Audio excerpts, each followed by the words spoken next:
Complete कर ली थी, फिर उसके बाद फिर हम लोगों ने उसके अंदर कुछ स्ट्रक्चर्स पढ़ी थी, ध्यान आपको। तो आज हम लोग जो है केमिकल प्रॉपर्टीज से स्टार्ट करेंगे, ठीक है। वैसे तो केमिकल प्रॉपर्टीज ही चल रही थी, तो हम लोग केमिकल प्रॉपर्टीज पार्ट 2 बोल सकते हैं, ठीक है। Chemical properties part 2। चलो, तो आप लोगों को ध्यान होगा मैंने आपको स्ट्रक्चर्स कुछ दी थी, मैंने बोला था आप बताओ P4S3 जो है उसकी स्ट्रक्चर क्या होगी, ठीक है। फिर मैंने आपसे बोला था बताओ P4S5 की स्ट्रक्चर क्या होगी, P4S5 की बोली थी। देन हमने आपको बताया था कि P4S10, याद है सबको P4S10? यस क्या सबको P4S10 की स्ट्रक्चर याद है? हम लोगों ने क्या करा था, ये 4 P ऐसे लिखे थे, ठीक है। और हम लोगों ने क्या करा था, इनके बीच में एक एक S लगा दिया था, यहाँ पे एक S और एक S यहाँ पे लगाया था। एंड हम लोगों ने क्या करा था, डबल बॉन्ड S यहाँ पे लगाए थे, ठीक है। ये स्ट्रक्चर थी, एक डबल बॉन्ड S यहाँ पे, एक डबल बॉन्ड S यहाँ पे, एक डबल बॉन्ड S यहाँ पे और एक यहाँ पे था। कितने हो गए गिनो जरा, P4S8 हुआ कि नहीं हुआ? Yes sir. और एक S यहाँ पे आया था और एक S आया था यहाँ पे, ध्यान है। ये P4S10 की स्ट्रक्चर मैंने आपको बोला था। इन स्ट्रक्चर्स में आपसे क्या पूछा जाएगा, इन स्ट्रक्चर्स में आपसे बोलेगा कि बताओ कि P4S10 जो स्ट्रक्चर आपका मॉलिक्यूल है उसके अंदर PSP बॉन्ड कितने हैं, ठीक है। और आपसे पूछ सकता है बताओ P और P के बीच में कितने बॉन्ड है, या फिर आपसे पूछेगा बताओ P डबल बॉन्ड S कितने हैं। चलो एक एक करके आंसर दे दो जल्दी सब लोग इसका, कोई बताएगा मुझे? बताओ सिर्फ 5 PSP बॉन्ड बताओ, PSP बॉन्ड कितने हैं, PSP बॉन्ड कितने हैं?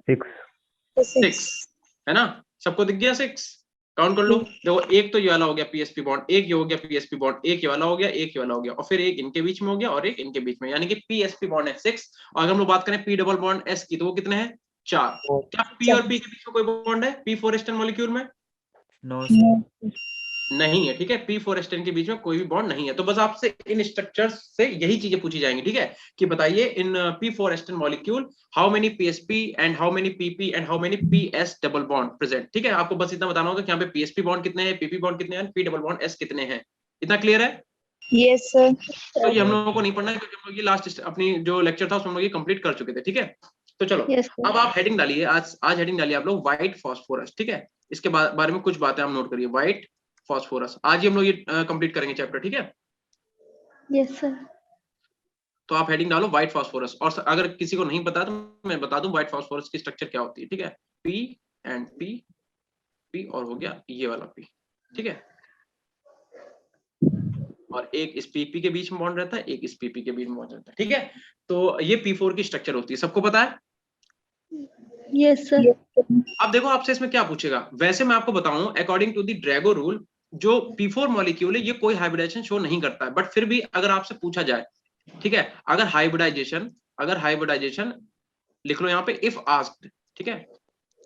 अगर आपसे हाइब्रिडाइजेशन पूछा जाए कि बताओ P4 मॉलिक्यूल में कितना होता है, तो ध्यान रखना आप कि P4 जो मॉलिक्यूल होता है उसके अंदर हाइब्रिडेशन होता है sp3, ठीक है। और जिसके अंदर आपका जो P कैरेक्टर होता है, P कैरेक्टर वो अप्रोक्सीमेटली 75% या फिर उससे भी ज्यादा होता है, ठीक है।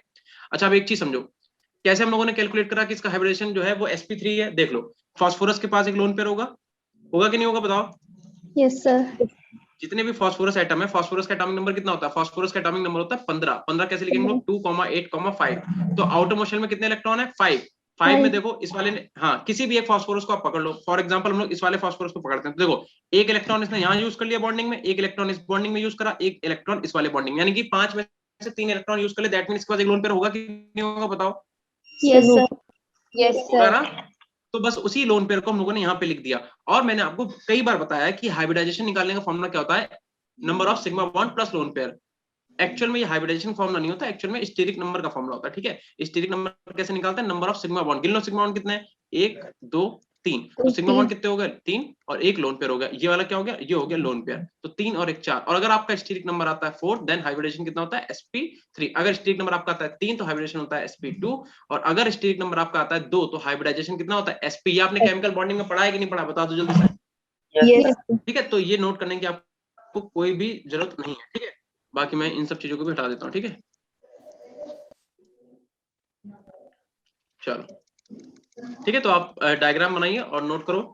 डायग्राम बना के आप नोट करो कि जो आपका P4 मॉलिक्यूल है, अगर उसमें आपसे हाइब्रिडाइजेशन पूछा जाता है तो उसका हाइब्रिडाइजेशन कितना हो जाएगा, sp3, जिसके अंदर p कैरेक्टर जो होगा 75% के आसपास होगा।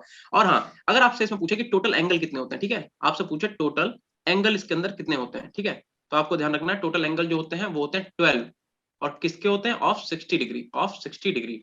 देखो मुझे एक बात बताओ, अभी हम लोगों ने ये बोला कि ये जो फास्फोरस है इसका हाइब्रिडाइजेशन कितना है, sp3 है। और अगर आपको पता हो कि sp3 हाइब्रिडाइजेशन जो होता है, देखो sp3 जो होता है उसके अंदर बॉन्ड एंगल कितना होता है, sp3 के अंदर बॉन्ड एंगल होता है 109.28 मिनट। कितना होता है कि नहीं होता, बताओ। Yes, sir. लेकिन यहाँ पे जो फास्फोरस है उसका हाइब्रिडाइजेशन भी sp3 है, बट इसका एंगल जो होगा वो 60 डिग्री होगा। क्यों होगा, बता सकता है क्यों होगा, किसी को पता है? लोन पेयर रिपल्शन थ्योरम है। लोन पेयर, और देखो एक तो लोन पेयर भी एक रीजन है इसका, ठीक है, बट लोन पेयर से भी बड़ा रीजन क्या है कि यहाँ पे 4 मेंबर रिंग का फॉर्मेशन हो रहा है। देखो ये एक रिंग बनी है कि नहीं बनी है, एक एंगल बना है, ट्रायंगल बना है, रिंग बनी है, तो यहाँ पे क्या होता है, एंगल स्ट्रेन बहुत ज्यादा होता है, इस वजह से इनके बीच का एंगल जो है वो 109 डिग्री 28 मिनट ना होके 60 डिग्री हो जाता है, ठीक है। तो ध्यान रखना P4 मॉलिक्यूल के अंदर टोटल 12 एंगल होते हैं जो कि कितने के होते हैं, 60 डिग्री के होते हैं। बोले इतनी बात क्लियर है कि नहीं? Yes, sir. नॉर्मल हाइब्रिडाइजेशन जो sp3 होता है, तो नॉर्मल sp3 का जो बॉन्ड एंगल होता है वो 109.28 मिनट होता है, बट यहां पर जो हाइब्रिडाइजेशन है वो भी sp3 है, बट इस केस में क्या होगा कि फास्फोरस का जो बॉन्ड एंगल होगा वो 60 डिग्री होगा, ना कि 109 डिग्री 28 मिनट। अच्छा एक बात बताओ, फॉर एग्जांपल जैसे मान लो H2O मॉलिक्यूल है, ठीक है, H2O मॉलिक्यूल है, तो अगर आप H2O को बताएगा मुझे H2O का हाइब्रिडाइजेशन कितना होता है, H2O का हाइब्रिडाइजेशन बता दो कोई जल्दी से। अरे निकाल लो ना, निकाल लो। sp3 है ना, कैसे देखो स्टीरिक नंबर कैसे निकालेंगे, नंबर ऑफ सिग्मा बॉन्ड कितने हो गए, दो सिग्मा हो गया, प्लस का 2 लोन पेयर हो गया, है ना, तो कितना आ जाएगा स्टीरिक नंबर 4। अभी मैंने बताया अगर स्टीरिक नंबर 4 आता है तो हाइब्रिडेशन कितना हो जाएगा, sp3। अब एक बात बताओ मुझे, जो वाटर मॉलिक्यूल है उसका हाइब्रिडाइजेशन भी कितना है, उसका हाइब्रिडाइजेशन भी sp3 है, तो इसका बॉन्ड एंगल भी कितना होना चाहिए था, 109 डिग्री 28 मिनट होना चाहिए था कि नहीं, बोलो। Yes, sir. बट एक्चुअल में कितना होता है, किसी को पता है? वाटर का बॉन्ड एंगल कितना होता है, वाटर का बॉन्ड एंगल कितना होता है, किसी को पता है? बॉन्ड एंगल वाटर का कितना होता है सर रिड्यूस कर देता है 104 पर। हाँ, अप्रोक्सीमेटली 104 डिग्री होता है। रीजन यहाँ पे, रीजन क्लियर आपको दिख रहा है कि यहाँ पे लोन पेयर और लोन पेयर के बीच में क्या होगा, रिपल्सन होगा। आपको पता होगा कि सबसे ज्यादा रिपल्सन कहाँ होता है, लोन पेयर में होता है, ठीक है, सबसे ज्यादा लोन पेयर में, फिर lone pair and bond pair में होता है, ठीक है, और सबसे कम रिपल्सन किसमें होता है, bond pair and bond pair में होता है। ये बात आपको पता है कि नहीं पता है?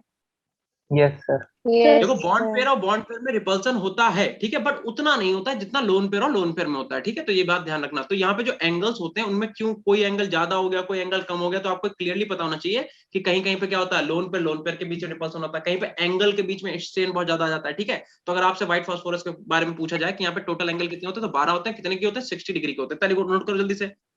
अब आपसे पूछेगा बताओ इसमें फेसेस कितने हैं, ठीक है, इसमें फेसेस कितने, तो इसमें फेसेस होते हैं 4। आपसे पूछेगा बताओ नंबर ऑफ पीपी बॉन्ड कितने हैं, PP bond, number of PP bond बता दो जल्दी से कितने, काउंट करो जल्दी से। 6। किसी ने बोला 6, ठीक है, बिल्कुल सही। अब बताओ नंबर ऑफ रिंग बता सकता है कोई मुझे, नंबर ऑफ रिंग कितनी है, क्या कोई मुझे बता सकता है नंबर ऑफ रिंग कितनी है? 5 नहीं, देखो मैं आपको एक चीज समझाता हूँ। देखो नंबर ऑफ रिंग आपको कैसे निकालनी, ठीक है, देखो इसी को नंबर ऑफ रिंग निकालने को हम लोग डिग्री ऑफ अनसैचुरेशन बोलते हैं, फर्स्ट पहली बात, ठीक है। देखो कैसे निकालते हैं, यहाँ पे देखो, जैसे मान लो ये आपका ये मॉलिक्यूल है, फॉर एग्जांपल ये आपके पास मॉलिक्यूल है, ठीक है। अब हमें क्या करना है, आप क्या करो, बॉन्ड को बिगाड़ते चले जाओ, और आप देखो कितने नंबर ऑफ बॉन्ड को बिगाड़ने के बाद आपकी रिंग जो है वो साइक्लिक से लीनियर हो रही है। साइक्लिक मतलब क्लोज से अनक्लोज्ड हो रही है, मतलब वो क्लोज स्ट्रक्चर नहीं रह जा रही है, कितने बॉन्ड को इरेज करने के बाद। तो मैं क्या कर रहा हूँ, ठीक है, पहले आपको दिखाते हैं। मान लो एक पहले क्या करते हैं, इस वाले बॉन्ड को इरेज करते हैं, ठीक है। मान लो मैंने क्या किया, इस वाले बॉन्ड को हटा दिया यहाँ से। बताओ क्या ये बॉन्ड अभी साइक्लिक ही है या साइक्लिक नहीं है, बता दो। क्या ये बॉन्ड अभी पूरी स्ट्रक्चर साइक्लिक है? अभी भी है बेटा, अभी भी क्लोज स्ट्रक्चर है। देखो मैं क्या करूँ, एक बॉन्ड और हटा देता हूँ। देखो अभी हमने बॉन्ड कितने हटाए, 2। क्या अब ये साइक्लिक है? Yes sir. अभी भी साइक्लिक है। देखो ना एक ट्रायंगल तो अभी बन रहा है। अगर हम यहाँ से एक बॉन्ड और हटा देते हैं, बताओ क्या अब ये साइक्लिक रह गई? अब ये साइक्लिक नहीं है। अगर आप सोच रहे हो कि ये वाला तो अभी एक और ट्रायंगल बन रहा है, तो बेटा ये ट्रायंगल नहीं बन रहा, ये ट्रायंगल नहीं बन रहा है एक्चुअल में, ठीक है, क्योंकि ये बॉन्ड अलग है और ये वाला बॉन्ड अलग है, ठीक है। तो यहाँ पे हमें क्या करना पड़ा कि किसी साइक्लिक स्ट्रक्चर को लीनियर में कन्वर्ट करने के लिए या फिर उसके अनसैचुरेटेड अनसैचुरेशन खत्म करने के लिए हम लोग को कितने नंबर ऑफ रिंग इरेज करनी पड़ी? 3। कितने नंबर ऑफ बॉन्ड इरेज करने पड़े बताओ? 3 बता दो। 3। तो इसका मतलब इसका डिग्री ऑफ अनसैचुरेशन या फिर नंबर ऑफ रिंग इसमें कितनी प्रेजेंट है? 3। ठीक है, तो आप इसका आंसर लिख लो, नंबर ऑफ रिंग कितनी है यहाँ पे? 3। देखो मैं आपको एक क्वेश्चन दे रहा हूँ, मैं आपको एक क्वेश्चन दे रहा हूँ, इस क्वेश्चन को आप करके दिखाओ, जैसे मैंने बताया वैसे ही करके दिखाना। ठीक है, इसे लिखो, इस बॉक्स को बनाओ, और इस बॉक्स को बनाने के बाद आप क्या करो, इसके बॉन्ड को इरेज करना चालू करो जब तक कि ये बॉन्ड जो है ओपन ना हो जाए, ये बॉक्स खुल ना जाए पूरी तरीके से। हर डायमेंशन से ये बॉक्स ओपन ना हो तब तक इसे रिंग को, मतलब इसे बॉन्ड को इसके इरेज करो। बताओ इसके अंदर नंबर ऑफ रिंग कितनी? जल्दी से बता दो, बताइए सब लोग।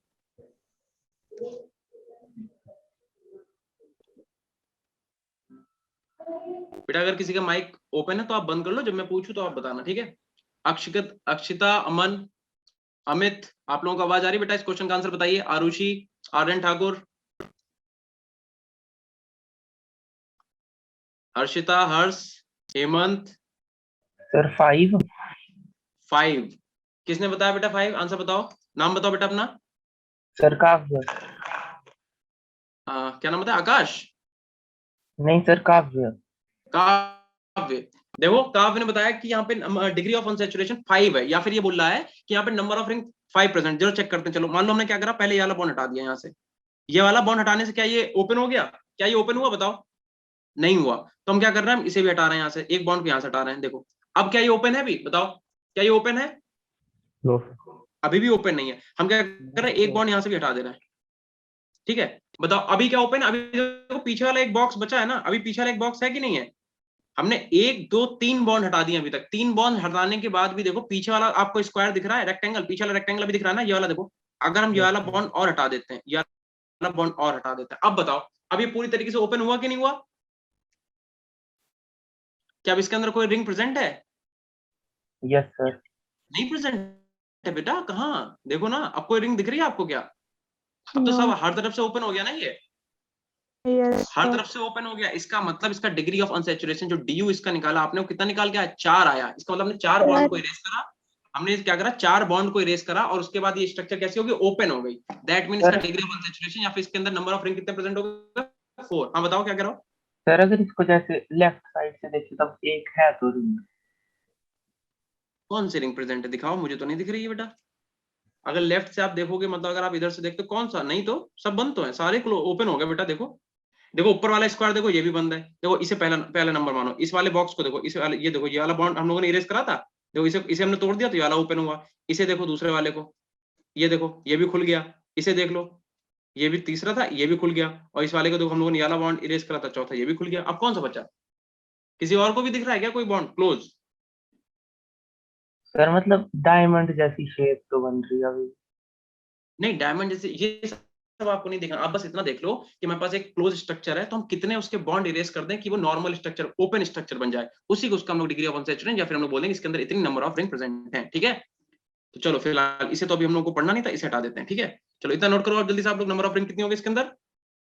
3 हो गए। ठीक है, और यहाँ पे लिखो एक चीज और लिखो आप लोग, यहाँ पे लिखो जो नॉर्मल नॉर्मल आपका sp3 होता है, ठीक है, उसका जो बॉन्ड एंगल होता है वो कितना होता है? 10928 मिनट। ठीक है, लेकिन लिखो इन P4 एंगल कितना हो जाता है? 60 डिग्री एंगल हो जाता है। और रीजन इसका क्या है? Angle strain. सिर्फ स्ट्रेन मत लिखना, यहाँ पे लिखो एंगल स्ट्रेन। ठीक है, यहाँ पे आप लिख लो due to angle strain, angle strain. इतना लिखिए सब लोग जल्दी से, लिख लिया सबने इतना? Yes sir. चलो यस सर। इसके नीचे आप एक नोट करके, या नोट करके ना ऐसे लिख लो, लिखो ओनली, लिखो ओनली P4 या फिर white phosphorus is soluble in CH2, benzene, CCl4 carbon tetra chloride. लिखो it is only P4 form.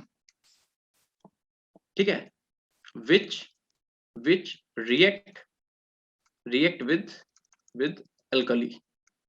alkali मतलब बेस से। ठीक है, एंड undergo disproportionation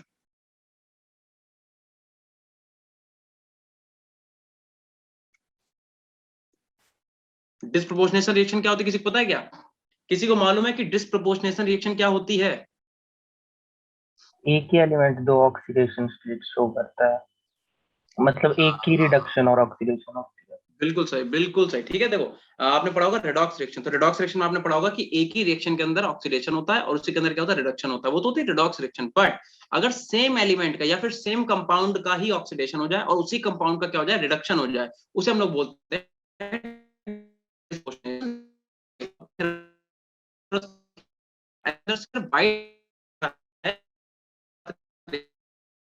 P4 एक फॉर्म जो NaOH के साथ alkyl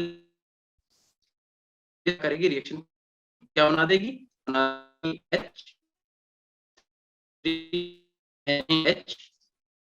NaHPO। ठीक है,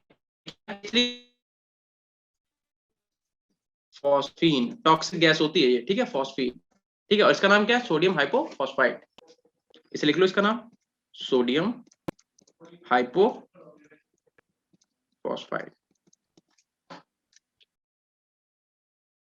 सर आपकी वॉइस क्लियर नहीं आ रही थी। अच्छा लवप्रीत, अभी बेटा आपको आ रही है आवाज क्लियर? सर अब ठीक सर है। अभी आ रही है ना, पहले 20 सेकंड तक नहीं आ रही थी। चलिए देखिए, अभी ठीक है ना?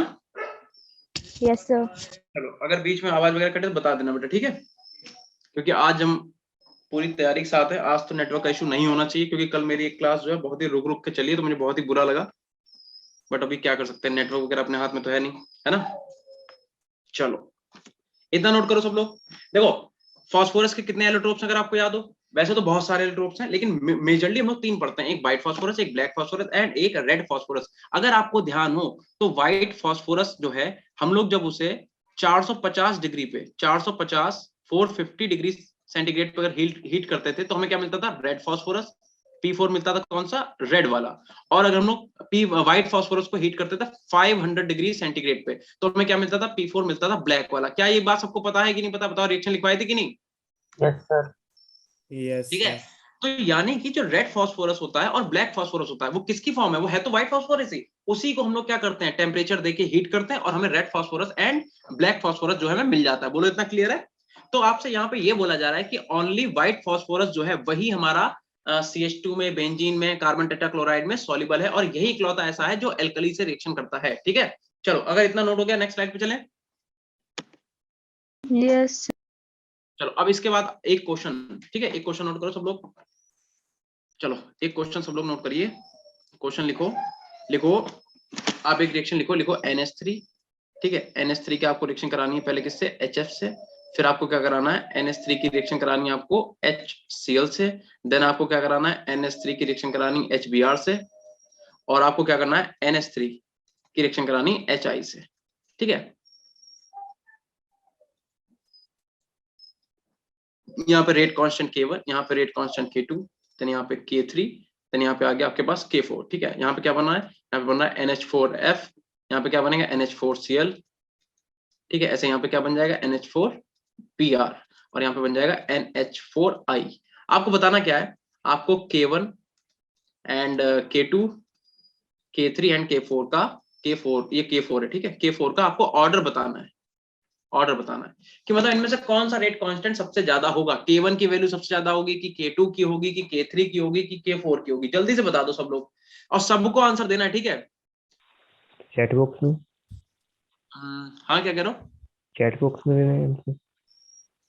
क्या करो बेटा, फिर से बोलो। सर चैट बॉक्स में देना है आंसर। हाँ कैसे भी दे दो, बोल के भी दे सकते हो, चैट बॉक्स में भी दे सकते हो, जैसे आपको कंफर्ट हो। जल्दी सब लोग लिखो, ये क्वेश्चन करो, बताओ मुझे।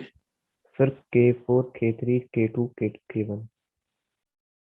अच्छा आप बता रहे हो कि K4 जो है वो सबसे ज्यादा होगा, यस सर। मतलब आप ये ऑर्डर बता रहे हो, ठीक है, आप बता रहे हो कि K4 जो सबसे ज्यादा होगा, फिर K3, फिर K1। क्या यही आपका आंसर है? Yes sir. चलो और भी बच्चों से पूछ लेते हैं। आज पोल वाला ऑप्शन कहाँ पे यार इसमें, अच्छा ये है तो।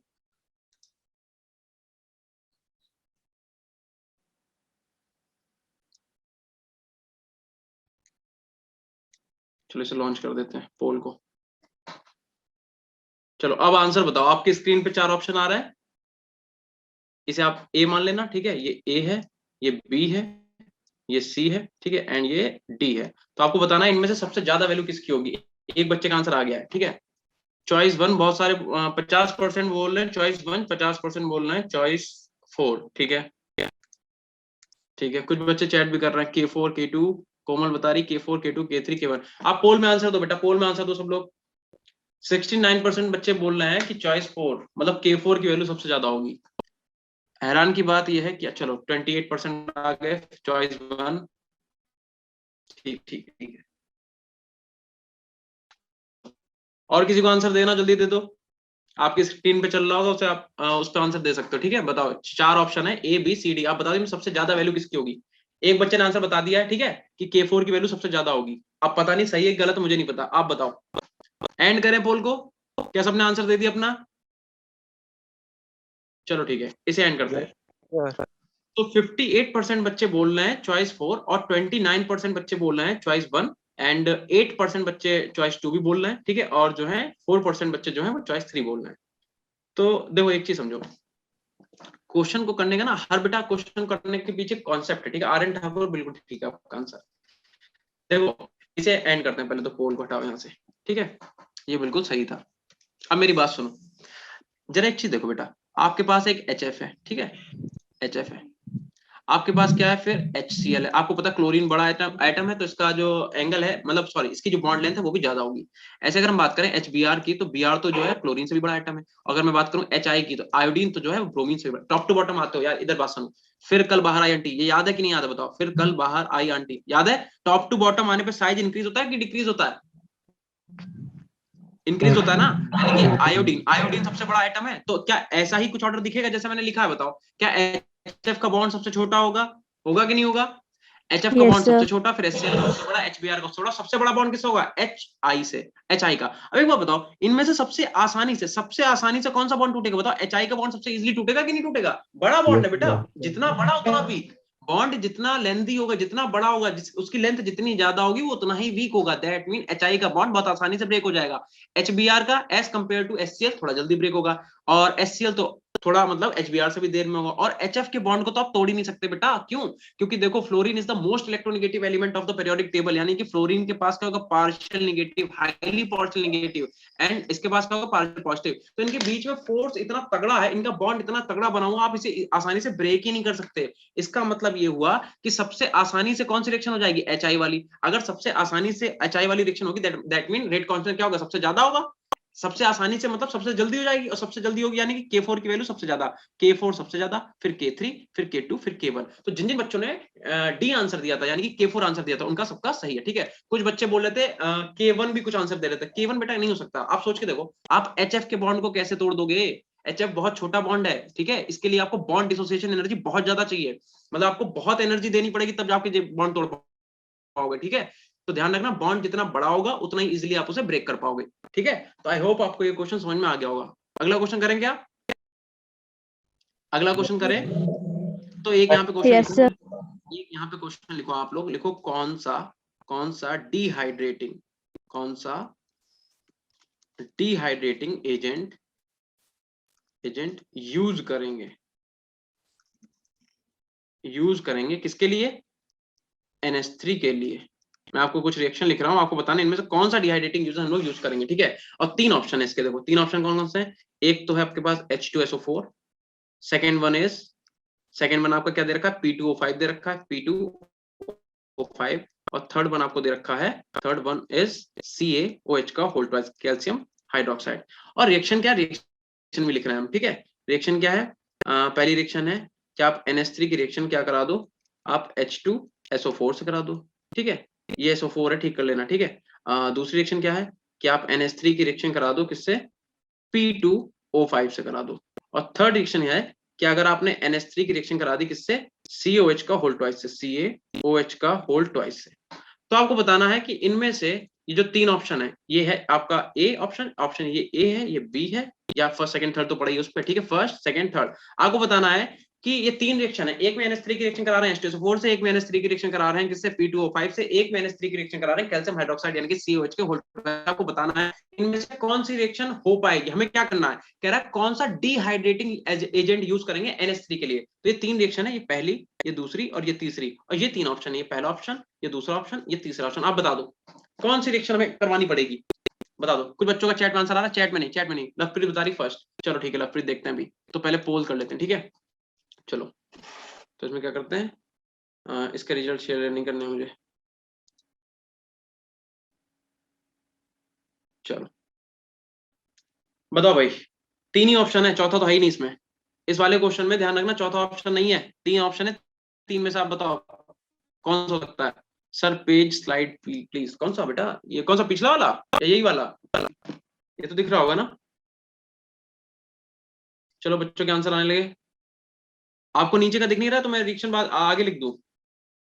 देखो ये लास्ट रिएक्शन ये है कि अगर आपने NH3 की रिएक्शन अगर आपने करा दी किससे, CaOH का होल ट्वाइस से, ठीक है, तो ये वाली हटा देते नीचे से, ठीक है। आई थिंक बच्चों को दिख नहीं रहा है, ठीक है। और ये अपने पास P2O5 था, P2O5, और ये था अपने पास NH3, ठीक है। तो बता दो आंसर आने लगा भाई। कुछ बच्चे बोल रहे हैं कौन सा हाइड्रेटिंग, अच्छा क्वेश्चन क्या है, कौन सा डिहाइड्रेटिंग यूज करेंगे, ठीक है। तो 1 2 3, तो 55% बच्चे बता रहे हैं चॉइस फर्स्ट, आप कह रहे हो H2SO4, ठीक है। और 23% बच्चे बोल रहे हैं चॉइस सेकंड, एंड 23% बच्चे बोल रहे हैं चॉइस थर्ड। चलो चलिए ठीक है।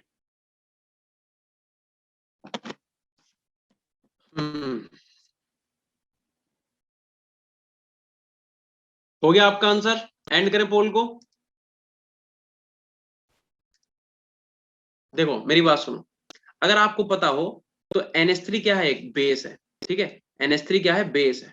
पहले आप क्वेश्चन को ठीक से पढ़ा करो। और H2SO4 क्या है, एसिड है, ठीक है। ऐसे ही यहाँ पे NH3 क्या है, बेस है, और P2O5 भी क्या है, एसिड है, ठीक है।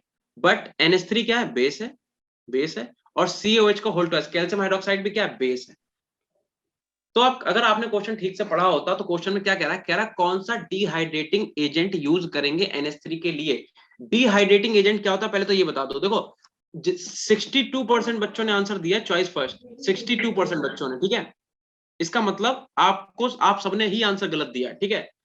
अब मेरी बात सुनो, देखो अगर आपको नहीं पता तो मैं आपको बता दूं, आप ये बात 10th से वैसे तो पढ़ते आ रहे हो कि एसिड बेस रिएक्शन बेटा सबसे तेज होती है, सबसे तेज रिएक्शन हो जाती है एसिड बेस रिएक्शन, ठीक है। तो ये वाली जो रिएक्शन है, मतलब कि आपने जो पहला वाला आपने बोला H2SO4, ये तो बिल्कुल हो ही नहीं सकता। क्यों नहीं हो सकता, क्योंकि NH3 क्या है, बेस, H2SO4 क्या है, एसिड, यानी कि एसिड बेस रिएक्शन जो है वो तो बहुत तेज हो जाती है, वेरी फास्ट, ठीक है। ऐसे ही यहाँ सेकंड वाली रिएक्शन देखो, ये भी क्या है, बेस, और ये क्या एसिड, ये भी रिएक्शन क्या हो जाएगी, बहुत तेज हो जाएगी, क्योंकि यहाँ पे सॉल्ट का फॉर्मेशन होता है ना। एसिड बेस रिएक्शन में किसका फॉर्मेशन होता है, सॉल्ट का रिएक्शन, सॉल्ट का फॉर्मेशन। तो सॉल्ट का फॉर्मेशन जिन भी रिएक्शन में होता है वो बहुत तेजी से करते हैं। देखो कई टाइप की रिएक्शन होती हैं, एक होती है मॉडरेट रिएक्शन, एक होती है वेरी फास्ट रिएक्शन, एक होती है वेरी स्लो रिएक्शन। अगर आपने पढ़ा है 11th में तो बहुत ध्यान से सुनो मेरी बात।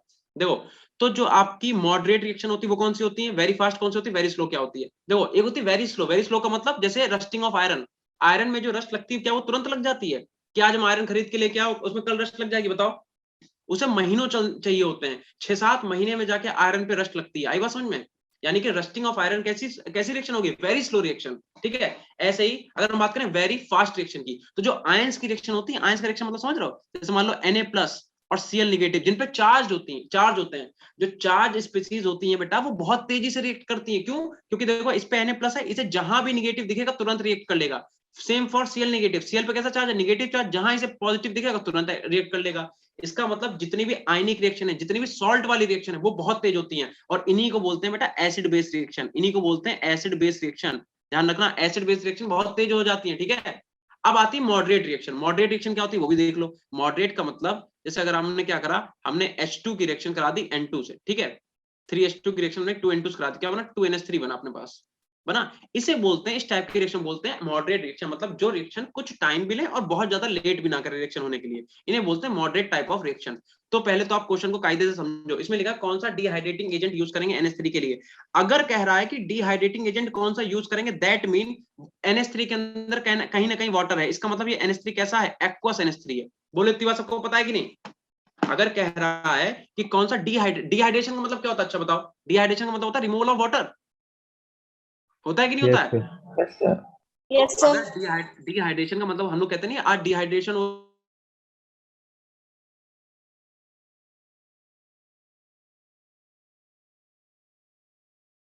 हमसे जो कह रहा है ये, ठीक है, हमसे जो,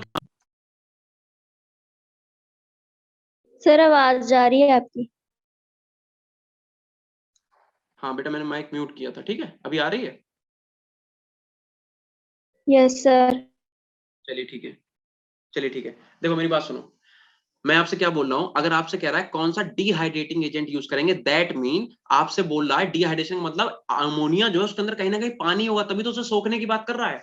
हम कह रहे हैं कि NH3 से पानी निकालना है, इसका मतलब NH3 कैसा होगा, एक्वस NH3 होगा। अब मेरी बात सुनो, अगर आपने NH3 में H2SO4 डाला, NH3 में अगर आपने H2SO4 डाला तो ये कैसे होगी, acid base reaction, very fast, बहुत तेज हो जाएगी। अगर आपने NH3 में P2O5 डाला, ये भी बहुत तेज हो जाएगी, ये भी बहुत तेज हो जाएगी। लेकिन थर्ड रिएक्शन देखो, NH3 भी बेस है और COH का होल ट्वाइस भी क्या है, बेस है, तो बेस और बेस थोड़े ना आपस में रिएक्शन करेंगे। दैट मीन आपका जो करेक्ट आंसर है वो है सी, यानी कि थर्ड वाला, ये आपका करेक्ट आंसर है, ठीक है। ये क्या करेगा, ये पानी को सोख लेगा, ठीक है, ये क्या करेगा, वाटर को, ये वाटर को एब्जॉर्ब कर लेगा, ठीक है। NH3 के अंदर जो वाटर प्रेजेंट होगा ये क्या करेगा, उसे एब्जॉर्ब कर लेगा, क्योंकि बेस और बेस आपस में रिएक्शन तो करेंगे नहीं, तो ये क्या करेगा, जो NH3 के अंदर वाटर है उसे एब्जॉर्ब कर लेगा, ठीक है। बोलो बात समझ आई? Yes sir. Yes sir. चलिए ठीक है, यस सर। चलो ठीक है भैया, चले Yes. नेक्स्ट पेज पे चले। यस बताओ यार, सर। चलो एक सेकंड बेटा देना मुझे जरा, बस 1 मिनट को, बस 1 सेकंड दो।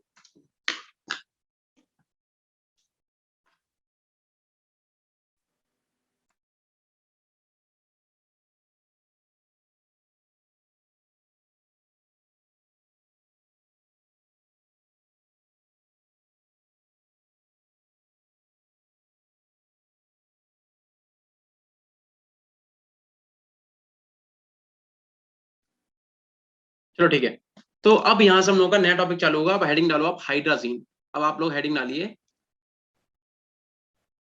हाइड्राजीन। किसी ने इससे पहले इसका नाम सुना है क्या? क्या आप लोगों ने कभी हाइड्राजीन का नाम सुना है? Yes sir. सुना है? अरे बहुत अच्छी बात है, ठीक है। तो हाइड्राजीन के आगे आप सबसे पहले लिख लो, लिखो use as a reducing agent, use as a reducing agent. क्या मुझे कोई बताएगा कि रिड्यूसिंग एजेंट क्या होते हैं? रिड्यूसिंग एजेंट वो होते हैं जो खुद ऑक्सीडाइज होकर दूसरे को रिड्यूस कर दे, उन्हें बोलते हैं रिड्यूसिंग एजेंट, ठीक है। और अब बात आती है कि हम लोग हाइड्रोजन बनाते कैसे हैं, ठीक है। तो आप देखो, अगर हम लोग सोडियम ऑक्सीक्लोराइड NaOCl की रिएक्शन NH3 से करा दें, ठीक है, सोडियम ऑक्सीक्लोराइड की रिएक्शन अगर आपने NH3 से कराई थी, यहाँ पे क्या बनेगा, आपका NaCl बनेगा, प्लस का आपका N2H4 बनेगा, और प्लस आपका यहाँ पे बनेगा H2O। N2H4 को ही हम लोग हाइड्रोजन बोलते हैं, ठीक है। यही हमारा क्या है, हाइड्रोजन है, हाइड्रोजन। तो अगर आपसे पूछ दे मेथड ऑफ प्रिपरेशन, ठीक है, अगर आपसे बोले कि मेथड ऑफ प्रिपरेशन बता दो हाइड्रोजन की, ठीक है, तो ये रही मेथड ऑफ प्रिपरेशन, ठीक है। हाइड्रोजन को बनाओगे कैसे? अगर आपने सोडियम ऑक्सीक्लोराइड यानी कि NaOCl की रिएक्शन अगर आपने NH3 से करा दी, तो बनेगा क्या, NaCl बनेगा एंड N2H4 बनेगा, और अपने पास क्या बनेगा, H2O बनेगा, यानी कि हाइड्रोजन का फॉर्मेशन होगा, ठीक है। अब बात करते हैं स्ट्रक्चर की हाइड्रोजन की, ठीक है। तो जिन बच्चों को नहीं पता वो देख लो, N सिंगल बॉन्ड N, ठीक है, और इससे 2 H जोड़ दो, क्योंकि N2H4 है ना, तो 2 H इधर और 2 H इधर। जरा बता दो बेटा, नाइट्रोजन कितने बॉन्ड बना रहा है? नाइट्रोजन 3 बॉन्ड बना रहा है कि नहीं? Yes sir. यस अगर सर। एक नाइट्रोजन 3 बॉन्ड बना रहा है, इसका मतलब इसके पास एक लोन पेयर होगा कि नहीं होगा, बताओ। Yes sir. होगा, देखो इधर देखो, जैसे नाइट्रोजन है, एटॉमिक नंबर कितना था, 7, कैसे लिखेंगे इसे हम लोग, 2,5, 2,5 लिखोगे। अब जरा देखना 5 में ये Yes. कितने बॉन्ड यूज कर चुका है, बॉन्डिंग में कितने बॉन्ड यूज कर रहा है, देखो एक बॉन्ड ये, एक इलेक्ट्रॉन यहाँ यूज कर रहा है, एक इलेक्ट्रॉन यहाँ यूज कर रहा है, एक इलेक्ट्रॉन ये, तो 5 में से 3 जो बॉन्ड, 3 इलेक्ट्रॉन तो बॉन्डिंग में यूज कर रहा है, तो इसके बाद 2 एंटी बॉन्डिंग, मतलब 2 नॉन बॉन्डिंग इलेक्ट्रॉन प्रेजेंट होंगे कि नहीं, बोलो भाई। होंगे। होंगे ना, तो इसका मतलब एक नॉन बॉन्डिंग इलेक्ट्रॉन ये हो गया, एक नॉन बॉन्डिंग इलेक्ट्रॉन ये हो गया, इलेक्ट्रॉन पेयर, यानी कि एक लोन पेयर ये हो गया, एक लोन पेयर ये हो गया, ठीक है। ये हो गई इसकी स्ट्रक्चर। अब बात सुनो, बता दो मुझे जल्दी से, इस वाले नाइट्रोजन का हाइब्रिडाइजेशन कितना होगा और इस वाले नाइट्रोजन का हाइब्रिडाइजेशन कितना होगा, जल्दी से बताओ। sp3। sp3, और इसका भी कितना हो जाएगा, sp3, ठीक है। क्यों? क्योंकि यहाँ पे कैसे निकाला, बता दो जल्दी से, बता दो भाई। p bonds 1 lone pair। हाँ 3 सिग्मा एंड 1 लोन पेयर, और 3 और 1 कितना आ गया 4, स्टेरिक नंबर जब भी 4 आता है हाइब्रिडेशन कितना हो जाता है sp3। ठीक है, अब यहाँ पे आप लिखो आगे, ये क्या हो जाता है, ठीक है, इसके आगे लिखो many conformers as single bond present। चलो जल्दी बताओ कन्फॉर्मर्स क्या होते हैं, कितने लोगों को पता है कि कन्फॉर्मर्स क्या होते हैं, बताओ कन्फॉर्मर्स कितने लोगों को पता है क्या होते हैं, हम बताते हैं। चलो देखो, आपने पढ़ा होगा आइसोमेरिज्म पढ़ा होगा, तो 2 टाइप के आइसोमेरिज्म आपने पढ़ा होंगे, एक पढ़ा होगा स्ट्रक्चरल आइसोमेरिज्म और एक आपने पढ़ा होगा स्टीरियो आइसोमेरिज्म। पढ़ा है कि नहीं पढ़ा है? अरे बोल दो भाई। Yes sir. Yes sir. एक ही 2 बच्चे बोल रहे हैं, देखो बिल्कुल पढ़ाने में मजा नहीं आता है, इतने बच्चे ऐड हो, एक ही 2 बच्चे सिर्फ बोलते हैं गिने चुने, ठीक है, बाकी कोई बोलता ही नहीं है, मजे ही नहीं आता बिल्कुल पढ़ाने में। देखो अगर आप मुझे अपना इंटरेस्ट दिखाओगे कि आप पढ़ने में इंटरेस्टेड हो, तो हम आपको अपनी फुल एनर्जी के साथ पढ़ाएंगे। अगर आप लोग बोलोगे नहीं तो कैसे काम चलेगा यार, बोलते रहा करो भाई, ऐसे भी नहीं बीच में बोल लो, हम जब पूछ रहे तब तो बोलो। देखो आपने Yes, अगर sir. हाँ अब बोले यस सर, ठीक है, अब देखो मेरी बात सुनो, अगर आपने आइसोमेरिज्म पढ़े तो पहली बात तो सुनो आइसोमेरिज्म होते क्या है। आइसोमेरिज्म वो होते हैं जिनका मॉलिक्यूलर फॉर्मूला सेम होता है और जिनकी स्ट्रक्चर डिफरेंट होती है, ठीक है, molecular formula same, structure different. For example जैसे मैंने क्या करा, लिखा पीटी, मैंने इधर लिखा NH3, ठीक है, इधर मैंने लिखा NH3 और यहाँ पे मैंने लिखा Cl और मैंने यहाँ भी लिख दिया Cl, ठीक है। किसी को नाम पता है इसका? NH3 and Cl and Cl, बताओ क्या किसी को नाम पता है? देखो पहले तो एक चीज यहाँ पे इसका मॉलिक्यूलर फॉर्मूला देखो, एक प्लेटिनम, NH3 कितने हैं, NH3 हैं 2 और Cl भी कितने हैं 2, ठीक है। और जरा इस वाले का मॉलिक्यूलर फॉर्मूला देखो, प्लेटिनम भी 1 है, NH3 यहाँ भी कितने हैं 2 हैं और Cl यहाँ कितने हैं 2 हैं, ठीक है। अब एक चीज देखो, इन दोनों का मॉलिक्यूलर सर फॉर्मूला एक चीज से एक ट्रांस है। वेरी नाइस बेटा, ठीक है, एक इसका नाम, एक हाँ इसका नाम है सिस्प्लेटिन, इसका नाम है सिस्प्लेटिन और इसका नाम है ट्रांसप्लेटिन।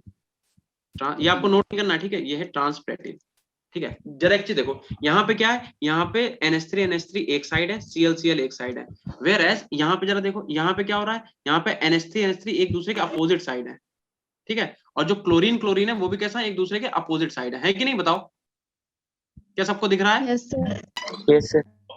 तो जब सेम ग्रुप सेम साइड है, जब सेम ग्रुप सेम साइड होते हैं सर, नेहा क्या करी सर, एक्चुअल हमारे घर में थोड़ी सी डिस्टरबेंस रहती है तो mic on, okay okay okay, ठीक है बेटा, कोई दिक्कत नहीं है, ठीक है, तो आप चैट कर देना, ठीक है। सब लोगों से मतलब ये होता है कि जैसे हम अगर कुछ पूछ रहे तो बोलते रहो, मतलब मुझे लगना चाहिए हाँ बच्चे पढ़ रहे हैं, ऐसा लग रहा नहीं अकेले भाई लैपटॉप में लगे पड़े हुए हैं, ऐसे मजा नहीं आता, ठीक है, थोड़ा सा कॉन्फिडेंस अंदर से नहीं आता, ठीक है, कोई दिक्कत नहीं, अगर आपका प्रॉब्लम है तो आप बोल सकते हो।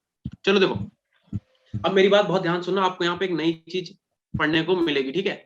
देखो ये प्लेटिन है, TIN है, सिस्प्लेटिन एंड ट्रांसप्लेटिन। पहली बात तो मेरी बात सुनो, अगर किसी भी मॉलिक्यूल में सेम ग्रुप सेम साइड लगे उसे क्या बोलते हैं सिस, और किसी मॉलिक्यूल में सेम ग्रुप डिफरेंट साइड लगे उसे बोलते हैं ट्रांस। तो आपको ये पता चल गया कि ये सिस्प्लेटिन है और ये ट्रांसप्लेटिन। अब मेरी बात सुनना, एक्चुअल में हुआ क्या है, एक्चुअल में बस इतना हुआ है कि इसमें NH3 एक साइड में लगे, इसमें NH3 एक दूसरे के अपोजिट लगे, तो इन्हीं को बोलते हैं कन्फॉर्मर्स, ठीक है, इन्हीं को बोलते हैं कन्फॉर्मर्स। का मतलब मॉलिक्यूलर फॉर्मूला तो सेम है लेकिन स्पेस में इनकी स्ट्रक्चर पोजीशन डिफरेंट है। देखो यहाँ पे NH3 यहाँ पे इधर, यहाँ पे NH3 क्या यहाँ पे NH3 इधर है, यहाँ पे क्या इधर है, मतलब मॉलिक्यूलर फॉर्मूला सेम है बट स्पेस में इनका ओरिएंटेशन, इनकी जो पोजीशन है वो डिफरेंट है बस, ठीक है, इन्हें बोलते हैं कन्फॉर्मर्स, ठीक है। अब मेरी बात सुनना, आपको बता दें, अच्छा बताओ ऐसा करने से कुछ होगा क्या, अगर हम NH3 इधर लगा दें एक साइड में, इधर में NH3 एक दूसरे का अपोजिट लगा दें, कुछ फर्क पड़ेगा इससे? क्या इससे कुछ फर्क पड़ेगा? No sir.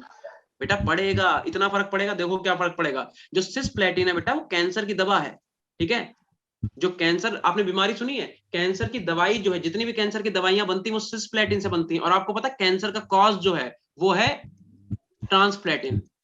सोच के देखो आपने क्या किया, आपने सिर्फ इतना किया कि इस वाले NH3 को आपने क्या करा, एक बार दोनों NH3 को एक साथ में रखा और आपने क्या करा, एक बार NH3 को इधर और एक बार NH3 को इधर, मतलब एक दूसरे के अपोजिट कर दिया।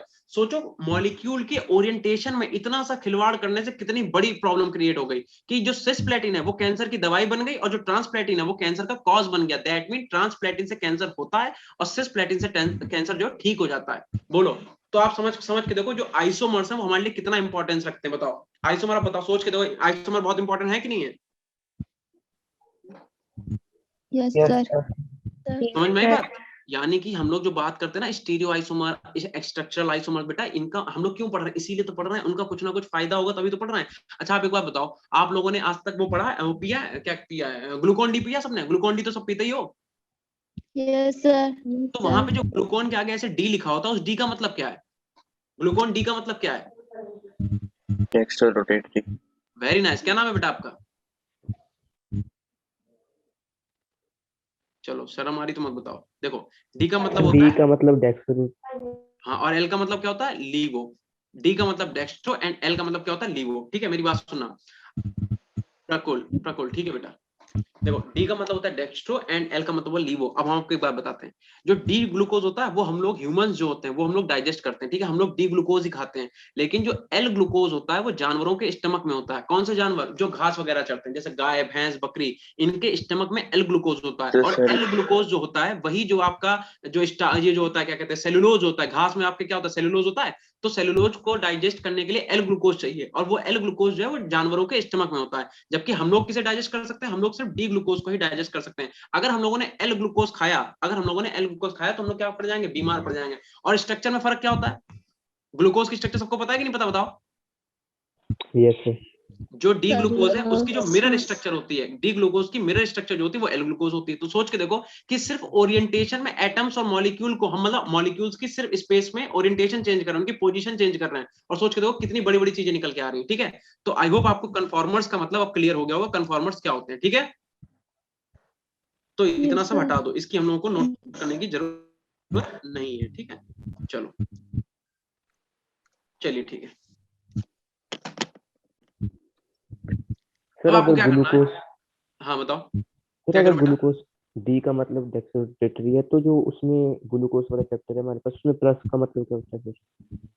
प्लस जैसे का भी बी मतलब वही प्लस। होता है, ओरिएंटेशन प्लस। प्लस लिख दो चाहे डी लिख दो, एक ही बात होती है बेटा। देखो कहीं आपने कभी अगर दवाइयां खरीदी मार्केट से, अगर मेडिकल स्टोर से आप कभी दवाई लाओगे, तो या तो उस दवाई के रैपर के पीछे देखना, या तो प्लस लिखा होगा या डी लिखा होगा, और माइनस लिखा होगा या एल लिखा होगा। तो प्लस का मतलब डी यही होता है, डेक्स्ट्रो रोटेटरी। ठीक है, और जो माइनस होता है उसका मतलब लीवो रोटेटरी होता है। उनका मतलब ही यही होता है। ठीक है, प्लस से भी डिनोट करते हैं, माइनस से भी डिनोट करते हैं। ठीक है, चलिए अब हम लोग क्या करते हैं, इसके हम लोग जो कन्फॉर्मर्स है वो बना के देखते हैं। देखो तो आप पहले मुझे एक बार बताओ, आप लोगों ने 11th में sawhorse projection, Newman projection, Fischer Yes, projection ये पढ़ा है कि नहीं पढ़ा? सबने पढ़ा ही Yes, होगा। देखो आप 12th में हो, जेई में हो, ठीक है, तो आपको ये सब चीजें आती होंगी, मैं ऐसा मान के चल रहा है, क्योंकि हम अगर एक एक चीज बताने बैठेंगे ना तो हम आपका ये चैप्टर पता नहीं कितनी वीडियो में खत्म होगा। इसलिए आप देखो, तो न्यूमान प्रोजेक्शन बना के देखते हैं। ठीक है, तो न्यूमान प्रोजेक्शन जरा देख लो आप। तो हम लोग क्या करते थे, पहले हम बताते हैं न्यूमान प्रोजेक्शन होता क्या। चलो देख लो। देखो न्यूमान प्रोजेक्शन, जैसे मान लो अपने पास एथेन मॉलिक्यूल है, जैसे CH3 एंड CH3, तो हम लोग क्या करते थे, हम लोग इस वाले कार्बन को पहला मान लो, इस वाले कार्बन को मान लो दूसरा कार्बन। तो हम लोग क्या करते हैं, फर्स्ट कार्बन को ऐसे डॉट से दिखाते थे। ठीक है, इसके 3 हाइड्रोजन ऐसे, 1 2 और 3, और जो दूसरा वाला कार्बन है, दूसरा कलर, उसे हम लोग क्या करते थे, सर्कल से दिखाते थे, सर्कल से, और इसके तीनों हाइड्रोजन ऐसे लिख दो, 1 2 3। इसे बोलते थे न्यूमान प्रोजेक्शन। मतलब न्यूमान जो साइंटिस्ट थे उन्होंने क्या करा, एथेन को कुछ इस तरीके से रिप्रेजेंट करा, और इसी को हम लोग बोलते थे न्यूमान प्रोजेक्शन। बोलो बात समझ में आई सबको? ठीक है, इसी को बना के हमें देखना है। तो NH3 के लिए हम क्या करना है, इस वाले को पहला मान ले रहे नाइट्रोजन, इसे मान ले रहे दूसरा नाइट्रोजन। अब देखना पहले नाइट्रोजन को किससे किससे दिखाएंगे बताओ? पहले नाइट्रोजन को दिखा दिया डॉट से। ठीक है, और इस पे कितने हाइड्रोजन लगे हुए हैं? एक हाइड्रोजन ये लगा हुआ है, और एक हाइड्रोजन लगा हुआ है ये, और तीसरा क्या लगा हुआ है? एक नाइट्रोजन से 2 हाइड्रोजन, तीसरा क्या लगा हुआ है? तीसरा लोन पेयर। बेटा लोन पेयर भी तो देखो ना, तीसरा लोन पेयर हो गया, एक नाइट्रोजन से 2 हाइड्रोजन और एक लोन पेयर। अब देखो पहला वाला, ये वाला जो पहला वाला नाइट्रोजन था वो हमने बना लिया। अब जरा दूसरा नाइट्रोजन देखो, दूसरा नाइट्रोजन कैसे दिखाना हमें? सर्कल से। तो हमने क्या करा, ऐसे करके एक सर्कल ड्रॉ कर लिया। ठीक है, अब देखो इस सर्कल में भी वही चीज है कि एक क्या हो गया, लोन पेयर हो गया। लोन पेयर को चलो हमने एक बार यहाँ पर रख दिया। ठीक है, और 2 हाइड्रोजन, एक हाइड्रोजन यहाँ पर रख दिया, एक हाइड्रोजन को यहाँ पर रख दिया। बस आपको याद क्या करना है, अगर ये दोनों लोन पेयर एक दूसरे के बिल्कुल 180 डिग्री हुए तो इसे हम लोग बोलते हैं एंटी फॉर्म। इसे हम लोग क्या बोलते हैं? Anti position. ठीक है, इसे बोलते हैं एंटी पोजिशन। ठीक है, अगर आपने कन्फॉर्मर बनाया किसका, हाइड्राजीन का, ये हाइड्राजीन ही बना रहे हैं हम लोग, ठीक है। तो अगर मैं कन्फॉर्मर बनाया हाइड्राजीन का, तो अगर लोन पेयर एक दूसरे के बिल्कुल अपोजिट, उसे क्या बोलेंगे, एंटी। दूसरा देखो बना के, दूसरा हमने क्या करा, ये नाइट्रोजन, ठीक है, और इसका एक ये हाइड्रोजन हो गया, ठीक है, और दूसरा अपने पास हो गया ये वाला हाइड्रोजन, और तीसरा हो गया अपने पास ये हो गया लोन पेयर, ठीक है। फिर हमने क्या करा, ये लोन पेयर है, ठीक है, और हमने क्या करा, एक ये गोला बनाया, पीछे वाले नाइट्रोजन को गोले से दिखाया, ठीक है। अब हमने क्या करा, इसका जो ये वाला हाइड्रोजन है ये भी यहीं पे है, इसका ये वाला जो हाइड्रोजन है ये भी एक साइड है, और लोन पेयर भी इसका क्या है, एक साइड है, ठीक है। इस फॉर्म को बोलते हैं इक्लिप्स फॉर्म, इक्लिप्स्ड फॉर्म, ठीक है। मतलब अगर लोन पेयर एक साथ आपको दिखेंगे उसे क्या बोलेंगे, इक्लिप्स। अगर लोन पेयर एक दूसरे के एंटी, मतलब एक दूसरे के बिल्कुल अपोजिट दिखेंगे, उसे क्या बोलेंगे हम लोग, एंटी पोजीशन बोलेंगे, ठीक है। एक फॉर्म और है, वो भी आप देख लो। एक फॉर्म क्या है कि हमने क्या किया, नाइट्रोजन लिया, ठीक है, और नाइट्रोजन का एक हमने यहाँ पे हाइड्रोजन बना दिया, एक हाइड्रोजन बना दिया यहाँ पे, ठीक है, और ये हो गया अपने पास लोन पेयर, ठीक। और बचा हुआ क्या करा हमने, पीछे वाले नाइट्रोजन को हमने सर्कल से दिखाया, और हमने क्या किया, इसका लोन पेयर हमने यहाँ पे दिखा दिया। मतलब इनके और इनके बीच में कितना एंगल है, 95 डिग्री का, ठीक है। और एक हाइड्रोजन हो गया अपना यहाँ पे, और एक हाइड्रोजन हो गया अपना यहाँ पे। इस फॉर्म को हम लोग बोलते हैं गोचे फॉर्म, GOUCHE, गोचे फॉर्म, ठीक है। बना लो, तीनों कन्फॉर्मर्स बना लो सब लोग, और आप यहाँ पे क्या करना, नोट करके लिख लेना, NOTE। आपसे बस पूछा ये जाएगा कि इनमें से सबसे स्टेबल फॉर्म कौन सी, तो ध्यान रखना, gauche is more stable, gauche is more stable than NT, ठीक है। मतलब सबसे स्टेबल फॉर्म, स्टेबिलिटी अगर ऑर्डर लिख दें, स्टेबिलिटी का अगर मैं ऑर्डर लिख दूं, तो सबसे स्टेबल कौन सी होती है, गोचे, फिर कौन सी होती है, एंटी, और सबसे कम कौन सी स्टेबल होती है, इक्लिप्स्ड, क्योंकि इक्लिप्स्ड में रिपल्सन बहुत होता है, ठीक है। लोन पेयर और लोन पेयर के बीच में रिपल्सन बहुत होता है। इतना नोट करो जल्दी।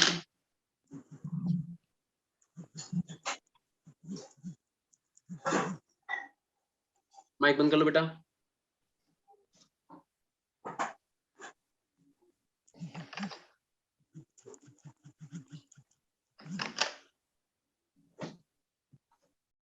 हो गया। तो हाइड्राजीन में बस आपको इतना, हाँ नोट कर लो, कोई दिक्कत नहीं। हाइड्राजीन में बस आपको इतना ही पढ़ना है। हाइड्राजीन में आपको प्रिपरेशन पूछेगा कि हाइड्राजीन को बनाते कैसे, ध्यान रखना, सोडियम ऑक्सीक्लोराइड NaOCl की रिएक्शन NH3 से कराते हैं तो क्या बनता है, NaCl, हाइड्रोजन एंड वाटर, यहीं से हाइड्रोजन बन जाता है। दूसरी बात, हाइड्रोजन की स्ट्रक्चर पूछेगा, तो आपको पता होना चाहिए मैनी कन्फॉर्मर, कई सारे कन्फॉर्मर्स बनाता है, क्यों, क्योंकि इसके बीच में सिंगल बॉन्ड। अगर आपको पता होगा कि सिंगल, जैसे मान लो ये कार्बन है, एक ये कार्बन है, तो सिंगल बॉन्ड अगर है तो ये क्या करते रहता है, रोटेट करता रहता है, सिंगल बॉन्ड रोटेट करता रहता है। इस वजह से क्या होता है, कई सारे कन्फॉर्मेशन बन जाते हैं, कन्फॉर्मर्स बन जाते हैं। कन्फॉर्मर्स क्या होता है हम आपको बता चुके हैं, सिस्प्लेटिन एंड ट्रांसप्लेटिन का एग्जांपल देके, ठीक है। बहुत सारे होते हैं, बट मुझे वो एग्जांपल ज्यादा अच्छा लगा। बाकी इसके तीन कन्फॉर्मर्स है, एक कौन सा, एंटी, एक कौन सा हो गया, इक्लिप्स, और एक कौन सा हो गया, गोचे। गोचे का मतलब जब दोनों लोन पेयर के बीच में एंगल जो है वो 95 डिग्री होगा, ठीक है। और एंटी मतलब जब लोन पेयर एक दूसरे के बिल्कुल अपोजिट होंगे, और इक्लिप्स क्या, जब लोन पेयर एक दूसरे के बिल्कुल ऐसे रखे हुए हैं, मतलब ये इधर आगे वाला लोन पेयर ये, पीछे वाला ये, मतलब इनके बीच में क्या हो रहा है, रिपल्सन हो रहा है, ठीक है। हो गया सबका? Yes yes sir. चलो चलो ठीक है, नेक्स्ट स्लाइड पे चलते हैं, ठीक है। अब आप हेडिंग डालिए इनऑर्गेनिक पॉलीमर। अब आप हेडिंग डालिए इनऑर्गेनिक पॉलीमर, इनऑर्गेनिक पॉलीमर, ठीक है। नोट्स आप लोग बना रहे हो कि नहीं, ये बताओ मुझे। Yes sir. तो अभी जब आपके टेस्ट चालू होंगे आप, हाँ ठीक है, अगर आपको पता हो तो आपकी डेट तो आई गई है, डेट पता चली, नहीं पता चली सबको? Yes sir. यस तो यस सर डेट आपकी आ गई, तो इसका मतलब अब आपके शायद नेक्स्ट मंडे से, यानी कि कल संडे है, तो मंडे या ट्यूसडे से शायद आपके कंटिन्यू अप टेस्ट होंगे। और अगर आप टेस्ट में अच्छा करना चाहते हो तो आप अपने नोट्स का रिवीजन बार बार करिए, ठीक है। बार बार अपने एनसीईआरटी को पढ़ो, बार बार अपने एनसीईआरटी पढ़ो, या फिर आपके जो भी नोट्स हैं जो हम लोग जो आपको बनवा रहे हैं, उन जितना आपने पढ़ लिया है उन चैप्टर्स की बात कर रहा हूँ, जो हुए नहीं उनकी बात नहीं कर रहे हैं, जितने आपके हो गए उन चैप्टर आप क्या करो, बार बार रिवाइज करो, ठीक है। नोट्स अगर आप अपने अच्छे बनाओगे, उसे रिवाइज करो, आप एक एक क्वेश्चन कर ले जाओगे, ठीक है। और नोट्स अगर आपके अच्छे नहीं होंगे तो आपको दिक्कत आएगी। अब आप क्या करो, हेडिंग डालो यहाँ पे, पॉलीफॉस्फो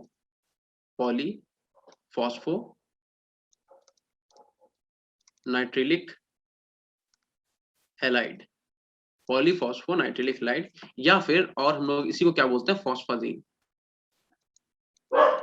इसी को हम लोग बोलते हैं फॉस्फाजीन। बेटा ये इंपॉर्टेंट है, एक आपका हाइड्राजीन और फॉस्फाजीन, ये मोस्ट इंपॉर्टेंट टॉपिक आपके हैं, ठीक है। तो आप इस पे लिख लेना, स्टार बना लो 100%, ठीक है, इंपॉर्टेंट है ये। पॉलीनाइट्राइलिक हैलाइड, या फिर इसी को हम लोग क्या बोलते हैं, फॉस्फाजीन बोलते हैं। ठीक है, ध्यान रखना ये वाला नाम इसका इंपॉर्टेंट है, फॉस्फाजीन वाला। ठीक है, इसे आप हाईलाइट कर लेना, इस नाम से ज्यादा पूछा जाएगा आपसे। ठीक है, पढ़ गए हेडिंग? अब देखो, ठीक है, अगर हेडिंग पढ़ गई तो आप लिखो जनरल फॉर्मूला, जनरल फॉर्मूला। ठीक है, क्या होता है जनरल फॉर्मूला? तो ध्यान रखो आप, N डबल बॉन्ड P, ठीक है, और इससे क्या जुड़ा होता है, P से जुड़ा होता है X, डबल बॉन्ड P और P से जुड़ा होता है X। ठीक है, और इसका अगर आपको होल N मिलता है, ठीक है, होल N, और यहाँ भी X जुड़ा होता है, इसी को बोलते हैं हम लोग, इसी को हम बोलते हैं फॉस्फाजीन। अब ध्यान रखना, X यहाँ पे क्या हो सकता है, X आपका हो सकता है फ्लोरीन, क्लोरीन, ब्रोमीन, या फिर आयोडीन, मतलब हेलोजेंस हो सकते हैं। ठीक है, और OMe भी हो सकता है आपका, एंड पीएच भी हो सकता है। पीएच का मतलब क्या होता है, फिनाइल रिंग। ठीक है, ETC एक्सेट्रा कुछ भी। पीएच पता है सबको, पीएच मतलब फिनाइल रिंग।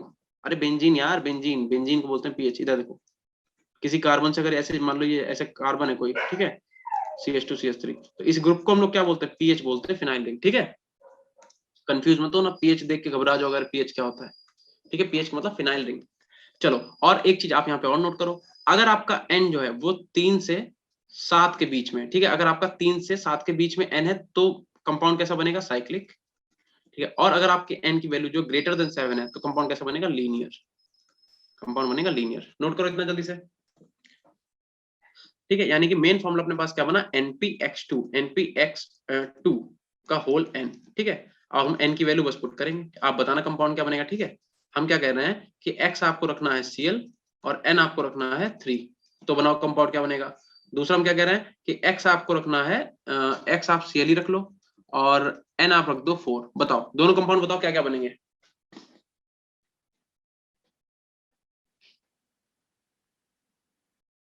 बताओ पहला वाला बता दो बेटा, कोई लोग। सब शांत हो गए, एकदम से सब शांत हो गए। अजय राणा आवाज आ रही है? अजय राणा पर माइक नहीं, आई थिंक। साक्षी आपको आ रही है आवाज? ऋतिक पलक,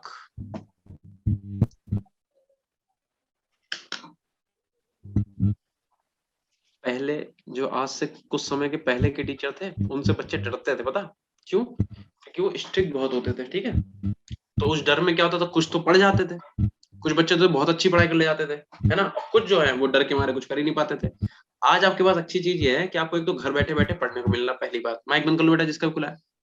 दूसरी बात कि आपको टीचर्स ऐसे मिल रहे हैं जो आपको कोऑपरेट करके चल रहे हैं, आप कोई डांट नहीं रहा, कुछ नहीं कर रहा, आपसे बार बार पूछ रहे हैं बताओ बेटा आपको आ गया समझ में कि नहीं आ गया, फिर भी आप इंटरेस्ट नहीं ले रहे हो, कैसे समझ आएगा बताओ। यहाँ पे इज इक्वल टू लिखना। ठीक है, बताओ, चलो जिसे आता बोल दो यार, कोई भी बोल दो। बताओ पहले वाले कंपाउंड में अगर हम लोग X की यहाँ पे Cl लिख लें, N की जगह पे 3, तो कंपाउंड बताओ क्या बनेगा, क्या बनेगा बता दो। क्या बनेगा बताओ बेटा। नहीं साइक्लिक नहीं, कंपाउंड फॉर्मूला बताओ, मॉलिक्यूल का फॉर्मूला क्या बनेगा, NPCl2। X की यहाँ पे Cl रख दिया भाई, X की जगह पे तो Cl रखा है, और होल कितना हो जाएगा 3। ऐसे यहाँ पे क्या बन जाएगा, यहाँ पे बन जाएगा NPCl2, हाँ NPCl2 का होल 4 हो जाएगा। ठीक है, क्या बन जाएगा, यहाँ पे बन जाएगा NP एंड Cl2 होल कितना बन जाएगा, 4 बन जाएगा। बोलो बनेगा कि नहीं बनेगा? Yes sir. चलो इसका नाम बता दो, पहले वाले का नाम क्या हो जाएगा, पहले वाले का नाम हो जाएगा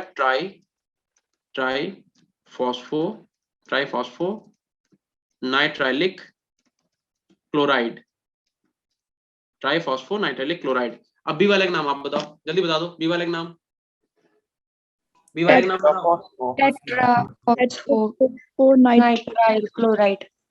टेट्राफॉस्फो नाइट्राइलिक क्लोराइड, बिल्कुल सही। ठीक है, टेट्राफॉस्फो नाइट्राइलिक क्लोराइड लिख लो सब लोग जल्दी से। हो गया, सबका हो गया? हम हटा देंगे, पूछेंगे नहीं, फिर पूछना बोल नहीं रहो। हो गया कि नहीं हुआ? यस देखो एक बच्चा बोल रहा है, 1 मिनट बोल दिया करो यार, आराम से लिखो, कोई जल्दबाजी नहीं भाई। कोशिश करेंगे जितने भी आगे के लेक्चर हैं उनमें हम कोशिश करेंगे कि आपको हम क्या करें, पूरा चैप्टर, क्योंकि अब आपकी डेट आ गई है तो पूरा चैप्टर ना पढ़ा के एक ही वीडियो में आपको जितना हम एक चैप्टर में इंपॉर्टेंट चीजें हैं जहां से क्वेश्चन आपके आने ही आने हैं, ठीक है, जैसे फॉर एग्जांपल ऑक्सो एसिड्स है ना, वहां से आपका एक क्वेश्चन आना ही आना है। या फिर स्ट्रक्चर वाले जो होते हैं H2H2O8 हो गया, H2H2O7 हो गया, इसमें SS बॉन्ड बताने होते हैं, SOS बॉन्ड बताने होते हैं। मैं कोशिश करूंगा नेक्स्ट लेक्चर हमारा जो भी रहेगा, मैं क्या करूँ, एक ही लेक्चर में पूरा पी ब्लॉक आपका खत्म करेंगे। ठीक है सर हो गया, चलो ठीक है, चलो ठीक है। अब इनकी स्ट्रक्चर और लोग देख लेते हैं। ठीक है, तो पहला आप फर्स्ट हेडिंग आपको क्या डाली है, फर्स्ट हेडिंग आपको डाली है NPCl2 का होल थ्राइस। ठीक है, ठीक है। अच्छा, तो Cl कितने यहाँ पे, क्लोरीन कितने, कोई बताएगा क्लोरीन कितने हैं इस मॉलिक्यूल में, क्लोरीन कितने हैं, 6 N कितने, N कितने, बंद कर लो भैया, माइक बंद कर लो, माइक बंद कर लो, अरे माइक बंद कर लो। N कितने हैं, N कितने, N सर 3 सर 3 ठीक है। एंड फास्फोरस कितने हैं, फास्फोरस कितने हैं, 3 ठीक है, चलो ठीक। माइक नहीं बंद करते हो यार, और जब बोलते हैं तब तुम लोग इतने गुस्सा दिला रहे हो, मतलब हम जब कहते हैं माइक खोलो तब खोलोगे नहीं, और जो कह रहे हैं बंद कर लो तो बंद नहीं करते हो। चलो खैर देखो, NPCl2 का होल थ्राइस, इसकी स्ट्रक्चर कैसे बनाएंगे, देखो नाइट्रोजन, देन यहाँ पे एक फास्फोरस, फिर एक यहाँ पे फास्फोरस, फिर यहाँ पे नाइट्रोजन, फिर नाइट्रोजन, और यहाँ पे एक और फास्फोरस। ठीक है, तो देखो पहले इसके बीच में सिंगल सिंगल बॉन्ड बना दो। ठीक है, यहाँ पे क्या करो आप, सिंगल सिंगल बॉन्ड बना दो। ठीक, अब उसके बाद अब देखो जो 6 क्लोरीन है वो किससे जुड़ेंगे, फास्फोरस से। एक क्लोरीन, दूसरा क्लोरीन, तीसरा क्लोरीन, चौथा क्लोरीन, ऐसे ये 5वां क्लोरीन, और ये हो गया आपका 6ठा क्लोरीन। नाइट्रोजन की वैलेंसी देखो जरा, नाइट्रोजन की वैलेंसी क्या पूरी हो रही है, क्या नाइट्रोजन की वैलेंसी पूरी है, नो सर। तो यहाँ पे क्या आ जाएगा, यहाँ पे आ जाएगा डबल बॉन्ड, यहाँ पे क्या आ जाएगा, यहाँ भी डबल बॉन्ड, और यहाँ पे भी क्या आ जाएगा डबल बॉन्ड। आएगा कि नहीं आएगा, बताओ आएगा कि नहीं आएगा। Yes sir. ठीक है, अगर आपसे कोई पूछे ये कैसा कंपाउंड है, ध्यान रखना ये एक एरोमेटिक कंपाउंड है, एरोमेटिक कंपाउंड है। ठीक है, या फिर एक एरोमेटिक रिंग है। एरोमेटिक कंपाउंड होने के लिए क्या क्या कंडीशन है बताएगा कोई, एरोमेटिक रिंग होने के लिए क्या क्या कंडीशन है, साइक्लिक होना चाहिए, और साइक्लिक होना चाहिए, पक्का रूल फॉलो करना चाहिए, और एक प्लेन में होना चाहिए। बिल्कुल सही, बिल्कुल सही, बिल्कुल सही। ठीक है, साइक्लिक होना चाहिए। और वहां पे तो कार्बन होते थे, तो वहां पे हम लोग बोलते थे हर कार्बन का हाइब्रिडेशन या तो sp होना चाहिए या तो sp2 होना चाहिए। यहाँ पे तो हाइब्रिडेशन मतलब कार्बन है नहीं, तो यहाँ पे हम लोग कार्बन बात करेंगे नहीं। ठीक है, और क्या होना चाहिए, प्लेनर होना चाहिए मॉलिक्यूल, एंड हकल रूल को फॉलो करना चाहिए। हकल रूल क्या होता है, 4n+2 pi electron, 4n+2 pi electron, इसे बोलते हैं हकल रूल। ठीक है, तो ये सब आपको पता है, तो हम इसे डिस्कस नहीं करेंगे। चलो, तो ये हो गया पहला स्ट्रक्चर। आपसे स्ट्रक्चर ड्रॉ करने को आ सकती है, अगर स्ट्रक्चर ड्रॉ करने को नहीं आई तो आपसे पूछेगा बताओ इसमें कितने पाई बॉन्ड है, कितने सिग्मा बॉन्ड है। ठीक है, तो इस टाइप से आपसे पूछेगा, तो आपको याद करनी पड़ेगी स्ट्रक्चर, ठीक, बना के देखनी पड़ेगी। अब आते हैं अपने सेकंड मॉलिक्यूल पे, जो कि अपने पास क्या था, NPCl2 का होल 4। ठीक है, NPCl2 का होल 4, NPCl2 का होल 4। ठीक है, NPCl2 का होल 4 देखो कैसे बनाएंगे structure, nitrogen, phosphorus, nitrogen, phosphorus. ठीक है, यहां से क्या हो जाएगा, double bond, single bond, then यहाँ पे फिर से डबल बॉन्ड। ठीक है, और यहाँ पे क्या आ जाएगा, फिर से आपका सिंगल, फिर से डबल, फिर से क्या करो, और यहाँ पे डबल, और यहाँ पे नाइट्रोजन, और क्लोरीन आपको फास्फोरस से जोड़ना है, मतलब एक क्लोरीन यहाँ जुड़ गया, एक क्लोरीन आपका यहाँ पे जुड़ गया, एक क्लोरीन आपका इधर जुड़ा, 2 क्लोरीन यहाँ जोड़ दो इस वाले फास्फोरस से, और 2 क्लोरीन जोड़ दो इस वाले फास्फोरस से। ठीक है, बताओ क्या स्ट्रक्चर सबको समझ में आई। अब एक बात बता दो मुझे, सब लोग एक बार बताओ, आपने पढ़ा होगा एरोमेटिक रिंग, जरा एक चीज देखो यहाँ पे, जैसे बेंजीन है। ठीक है, तो बेंजीन में क्या होता था, जैसे पाई बॉन्ड होता है, पाई बॉन्ड का डीलोकलाइजेशन होता था कि नहीं होता था, बताओ पाई बॉन्ड का डीलोकलाइजेशन होता था कि नहीं होता था। और उसका मतलब क्या, उसका मतलब है ये वाला पाई बॉन्ड कहाँ था, इधर आता था, ये वाला निकल कहाँ आता था, इधर, और ये वाला कहाँ पहुंच जाता था, यहाँ पे। यानी कि हम लोग क्या करते थे, इसके एक रिजोनेटिंग स्ट्रक्चर बनाते थे। ठीक है, रिजोनेटिंग स्ट्रक्चर बनाते थे, जहां पे ये वाला बॉन्ड इधर आ जाता था, ये वाला बॉन्ड यहाँ पे आ जाता था, और ये वाला बॉन्ड यहाँ पे आ जाता था। आपसे पूछा जाता है बताओ ए और बी, ए और बी आपस में क्या है, ए और बी सेम है कि डिफरेंट है, क्या ए और बी सेम है या डिफरेंट, जल्दी बता दो। डिफरेंट। क्या डिफरेंस है, क्या डिफरेंस है, वो भी बेंजीन है, वो भी बेंजीन है, क्या डिफरेंस बताओ बेटा, बताओ क्या डिफरेंस है। Lone pair. ए जो है वो भी बेंजीन है, बी जो है वो भी बेंजीन है। आप लिख लो कहीं पे, ए और बी एक दूसरे के हाइब्रिड स्ट्रक्चर हैं। ए और बी क्या है दूसरे की हाइब्रिड स्ट्रक्चर। ठीक है, सेम तो है बट हाइब्रिड स्ट्रक्चर है, मतलब यहाँ पे डबल बॉन्ड की लोकेशन अलग है, यहाँ पे डबल बॉन्ड की लोकेशन अलग है। ठीक है, नोट कर लिया सबने इतना। अब जरा एक चीज समझो, ये आपको नोट नहीं करना, मैं आपसे ये बोल रहा था कि आपने ये जो स्ट्रक्चर बनाई, तो ये वाला डबल बॉन्ड क्या यहाँ पे डीलोकलाइज होके नहीं आ सकता? डबल बॉन्ड है, अब डबल बॉन्ड है तो डीलोकलाइजेशन तो हो गई। ऐसे ये वाला यहाँ पे भी आ सकता है, और ये वाला कहाँ जा सकता है? यहाँ पे, और ये वाला कहाँ जा सकता है? यहाँ पे। बताओ जाएगा कि नहीं जाएगा? फिर आपने फॉर्मूले में कितने क्लोरीन लिखे? क्या करो बेटा? फॉर्मूले में कितने क्लोरीन लिखे हैं आपने? सेकंड वाले फॉर्मूले में सब क्लोरीन लिखे हैं, फ्लोरीन तो कहीं नहीं लिखा। क्या बोल रहे हो? मुझे आवाज नहीं आ रही आपकी। पूछ रहा हूँ कि कितने क्लोरीन लिखे हैं आपने? 6 है बेटा। नहीं, यहाँ पे तो 8 होंगे ना। यहाँ पे तो 8 है। क्लोरीन देखो यहाँ पे कितने, यहाँ तो 8 क्लोरीन है ना। देखो 2 * 4, 4 * 2 कितना हो जाएगा? 8 होगा कि नहीं होगा? Cl2 है और उसका होल 4 है, तो 4 * 2 = 8। तो यहाँ पे सर देखने में ठीक है, 7 लग रहा था तो पूछा। हाँ हाँ ठीक है। चलो देखो, अब एक चीज सुनो, अगर यहाँ पे डीलोकलाइजेशन हो सकता है, दैट मीन अगर हम इस स्ट्रक्चर को पहले ऐसे लिख दें, हम लिख दें नाइट्रोजन, यहाँ पे फॉस्फोरस, यहाँ पे नाइट्रोजन और यहाँ पे फॉस्फोरस, ठीक है। और हम क्या करें, हम इस वाले फॉस्फोरस को यहीं पे लिखा रहने दें, इसे नाइट्रोजन को यहीं पे, ये वाला फॉस्फोरस यहीं पे, यहाँ वाला नाइट्रोजन। और पहले क्या करो, इनके बीच सिंगल बॉन्ड बना लो, मतलब ये सिंगल, सारे सिंगल, ठीक है, सब सिंगल बॉन्ड बनाओ। अब यहाँ पे क्या 2 क्लोरीन थे, 2 क्लोरीन को जोड़ दो। यहाँ भी 2 क्लोरीन थे, उन्हें जोड़ दो। इधर भी 2 क्लोरीन है, इसे भी जोड़ो। और यहाँ पे भी 2 क्लोरीन है, इसे भी जोड़ो। ठीक है, अब मेरी बात सुनो यार, देखो ये वाला डबल बॉन्ड कहाँ आ गया? यहाँ। तो डबल बॉन्ड कहाँ पे आएगा? यहाँ पे आएगा। आएगा कि नहीं? ये वाला डबल बॉन्ड कहाँ चला गया? इधर। यानी कि डबल बॉन्ड कहाँ पे आएगा? ये आएगा। फिर से ये वाला डबल बॉन्ड इधर, यानी कि डबल बॉन्ड आएगा यहाँ पे, और ऐसे ही एक डबल बॉन्ड आ जाएगा यहाँ पे। तो ये एक दूसरे कैसे स्ट्रक्चर, बताओ, एक दूसरे की रिजोनेटिंग स्ट्रक्चर है कि नहीं है, या फिर एक दूसरे की हाइब्रिड स्ट्रक्चर है या नहीं है? बताओ। Yes sir. बस बना लो, जल्दी बना लो, बना लो, जल्दी बना लो। ठीक है, आप लोग ड्रॉ करो, तब तक मैं इनके रिएक्शन जो है वो यहाँ पे लिख देता हूँ। ठीक है, प्रिपरेशन, यहाँ पे आप लिख लो प्रिपरेशन बनाते कैसे हैं। ठीक है, प्रिपरेशन। तो देखो, पहली प्रिपरेशन किसकी लिखनी है आपको? अगर आपने NH3 की रिएक्शन PCl5 से करा दिया, तो क्या बन जाएगा? NpCl2 का होल थ्राइस और प्लस का HCl बन जाएगा। ठीक है, और सेकंड क्या करोगे आप? NH3 की रिएक्शन क्या बन जाएगा? NpCl2 का होल 4 प्लस HCl।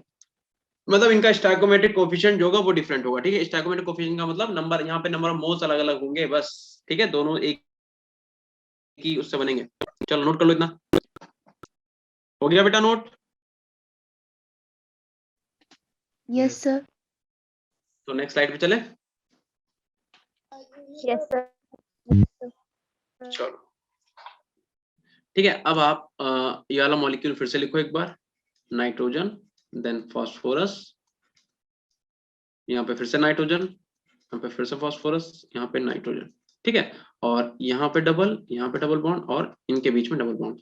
और इससे क्लोरीन कितना आ जाएंगे? 1 क्लोरीन इधर, 1 क्लोरीन इधर, ऐसे यहाँ पे क्लोरीन इधर। अब यहाँ हम आपको जो बात बताने जा रहे हैं, ठीक है, ये बहुत इंपॉर्टेंट है, ध्यान रखना, यहाँ से डायरेक्ट क्वेश्चन आएगा अगर आया इस चैप्टर से तो। अब देखो 3 रिएक्शन आपको करनी है। ठीक है, क्या कह रहा है आपसे? पहले कह रहा है मोनोफ्लोरिनेशन कराओ। मोनोफ्लोरिनेशन का मतलब एक फ्लोरीन से रिएक्शन कराओ आप। ठीक है, दूसरा क्या कह रहा है? कह रहा है डाइफ्लोरिनेशन कराओ, डाइफ्लोरिनेशन। और तीसरा कह रहा है ट्राइफ्लोरिनेशन कराओ, ट्राइफ्लोरिनेशन कराओ। ठीक है, उस केस में आपसे पूछेगा क्या? क्वेश्चन आपसे पूछेगा बताओ नंबर ऑफ आइसोमर्स।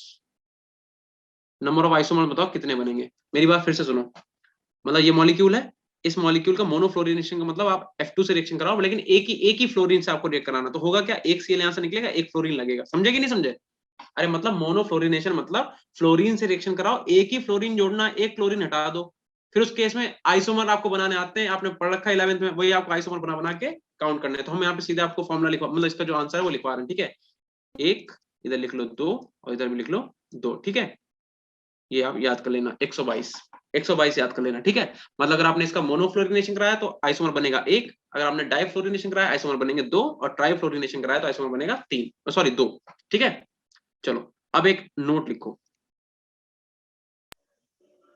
इसमें लिखो NpCl2 का होल थ्राइस लिखो। it is used to make fireproof cloths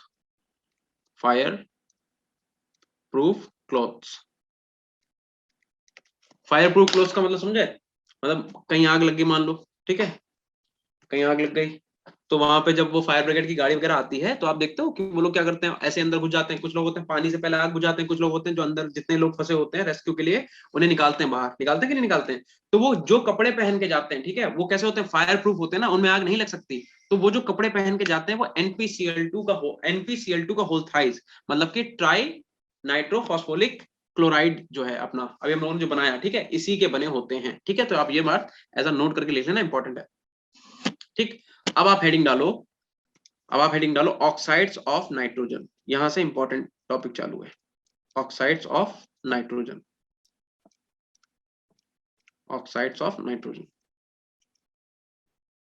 ठीक है, ऑक्साइड्स ऑफ नाइट्रोजन देख लो भैया, कौन कौन से नाइट्रोजन का ऑक्साइड है। एक आपके पास N2O होता है, ठीक है, और आपके पास क्या होता है? NO2 होता है, NO होता है, NO के बाद आपके पास क्या होता है? N2O3 होता है, देन अपने पास NO2 होता है, ठीक है, फिर अपने पास N2O5 होता है, और अपने पास N2O4 होता है। इसे N2O4 लिख लो, N2O4 लाइन से हो जाएंगे सीरियल से। ये हो गया N2O4 और अपने पास एक और हो गया N2O5। ठीक है, तो ये नाइट्रोजन के ऑक्साइड्स हैं। अब आपको इसमें याद क्या करना है देखो N2O क्या होता है? लाफिंग गैस कैसी बोलते हैं N2O को ही? Laughing gas yes sir. देखी, मूवी देखी है, उसमें सब हंसने लगते हैं, ठीक है, वो यही है N2O। तो ध्यान रखना N2O और NO ये कलरलेस है, ये कलरलेस है, ठीक है। अगर मैं बात करूं N2O3 की तो ये ब्लू कलर का होता है, ठीक है। और आवाज आ रही है आपकी? आवाज आ रही है? आवाज आ रही थी। अभी आ रही है? सर आपकी ठीक है, तो अभी ठीक है, कनेक्शन कर। अब अभी ठीक है ना? अभी तो आ थोड़ी रही है, कम आ रही है, बहुत कम आ रही है। कम आ रही है तो बेटा आपकी यस मुझे सर। अभी ठीक है ना? चलो ठीक, चलो यस ठीक। सर। देखो तो यार नेटवर्क का ही कुछ इशू है, देखते हैं, चलो देखते हैं, तब तक देखो, जब तक आ रही तब तक देखो। तो कहां तक हो गया? N2O3 तक का हो गया। अब देखो आप N2O3 के बाद देखो आप आपका जो NO है, ठीक है, और आपका जो NO2 होता है, ये लिख लो आप पैरामैग्नेटिक होता है। ये आपका कैसा होता है? पैरामैग्नेटिक। पैरामैग्नेटिक क्या होते हैं? ऐसे कंपाउंड्स या फिर ऐसे मॉलिक्यूल्स जिनके पास नंबर ऑफ अनपेयर्ड इलेक्ट्रॉन होते हैं, उन्हें बोलते हैं हम लोग पैरामैग्नेटिक। ठीक है, नोट कर लो, इतना नोट कर लो जल्दी से, ठीक है। और ध्यान रखना जो N2O5 है वो आपका आयनिक सॉलिड होता है, ठीक है। ये क्या होता है? आयनिक सॉलिड की फॉर्म में प्रेजेंट होता है। इससे पहले आपकी कौन सी क्लास चल रही थी? मैथ्स की? चलिए ठीक है, हो गया इतना? Yes sir. चलो माइक बंद कर लो, और जिसका नहीं हुआ नोट कर लो। चलो नेक्स्ट स्लाइड पे चलते हैं, ठीक है। बस आज का लास्ट टॉपिक है ये, इसे करके बस हम लोग बंद कर रहे हैं, ठीक है। अब हेडिंग डालो ऑक्सो एसिड, इधर लिखो ऑक्सो एसिड्स, ठीक है, और इधर लिखना आप उनका एनहाइड्रस फॉर्म,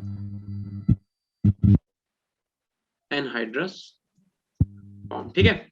ऑक्सो एसिड और उनका एनहाइड्रस फॉर्म, ठीक, इनके बीच में ऐसे आप एक लाइन खींचो, ठीक है। और सर किसी का माइक ऑन डिस्टर्बेंस हो रही है। माइक बंद कर लो बेटा, किसी का माइक ओपन है, माइक बंद कर लो। अब ठीक है, मेरे साथ में नोट करते रहो, ठीक है। फिर आपको समझा देते हैं कैसे आपको ऑक्सो एसिड याद करने हैं, कैसे उनकी ट्रिक बनानी है, ठीक है।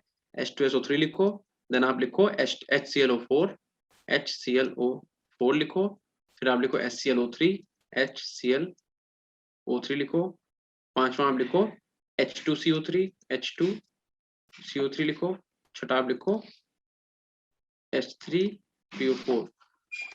हाँ भाई, किसका मैसेज है सर? इससे पहले वाला पेज ऑन करना है। अच्छा अच्छा अच्छा, करो भाई। अरे हो नहीं रहा है, इससे पहले वाला यही तो था, कर लो नोट बेटा। नेहा आपका रह गया था, नोट कर लीजिए।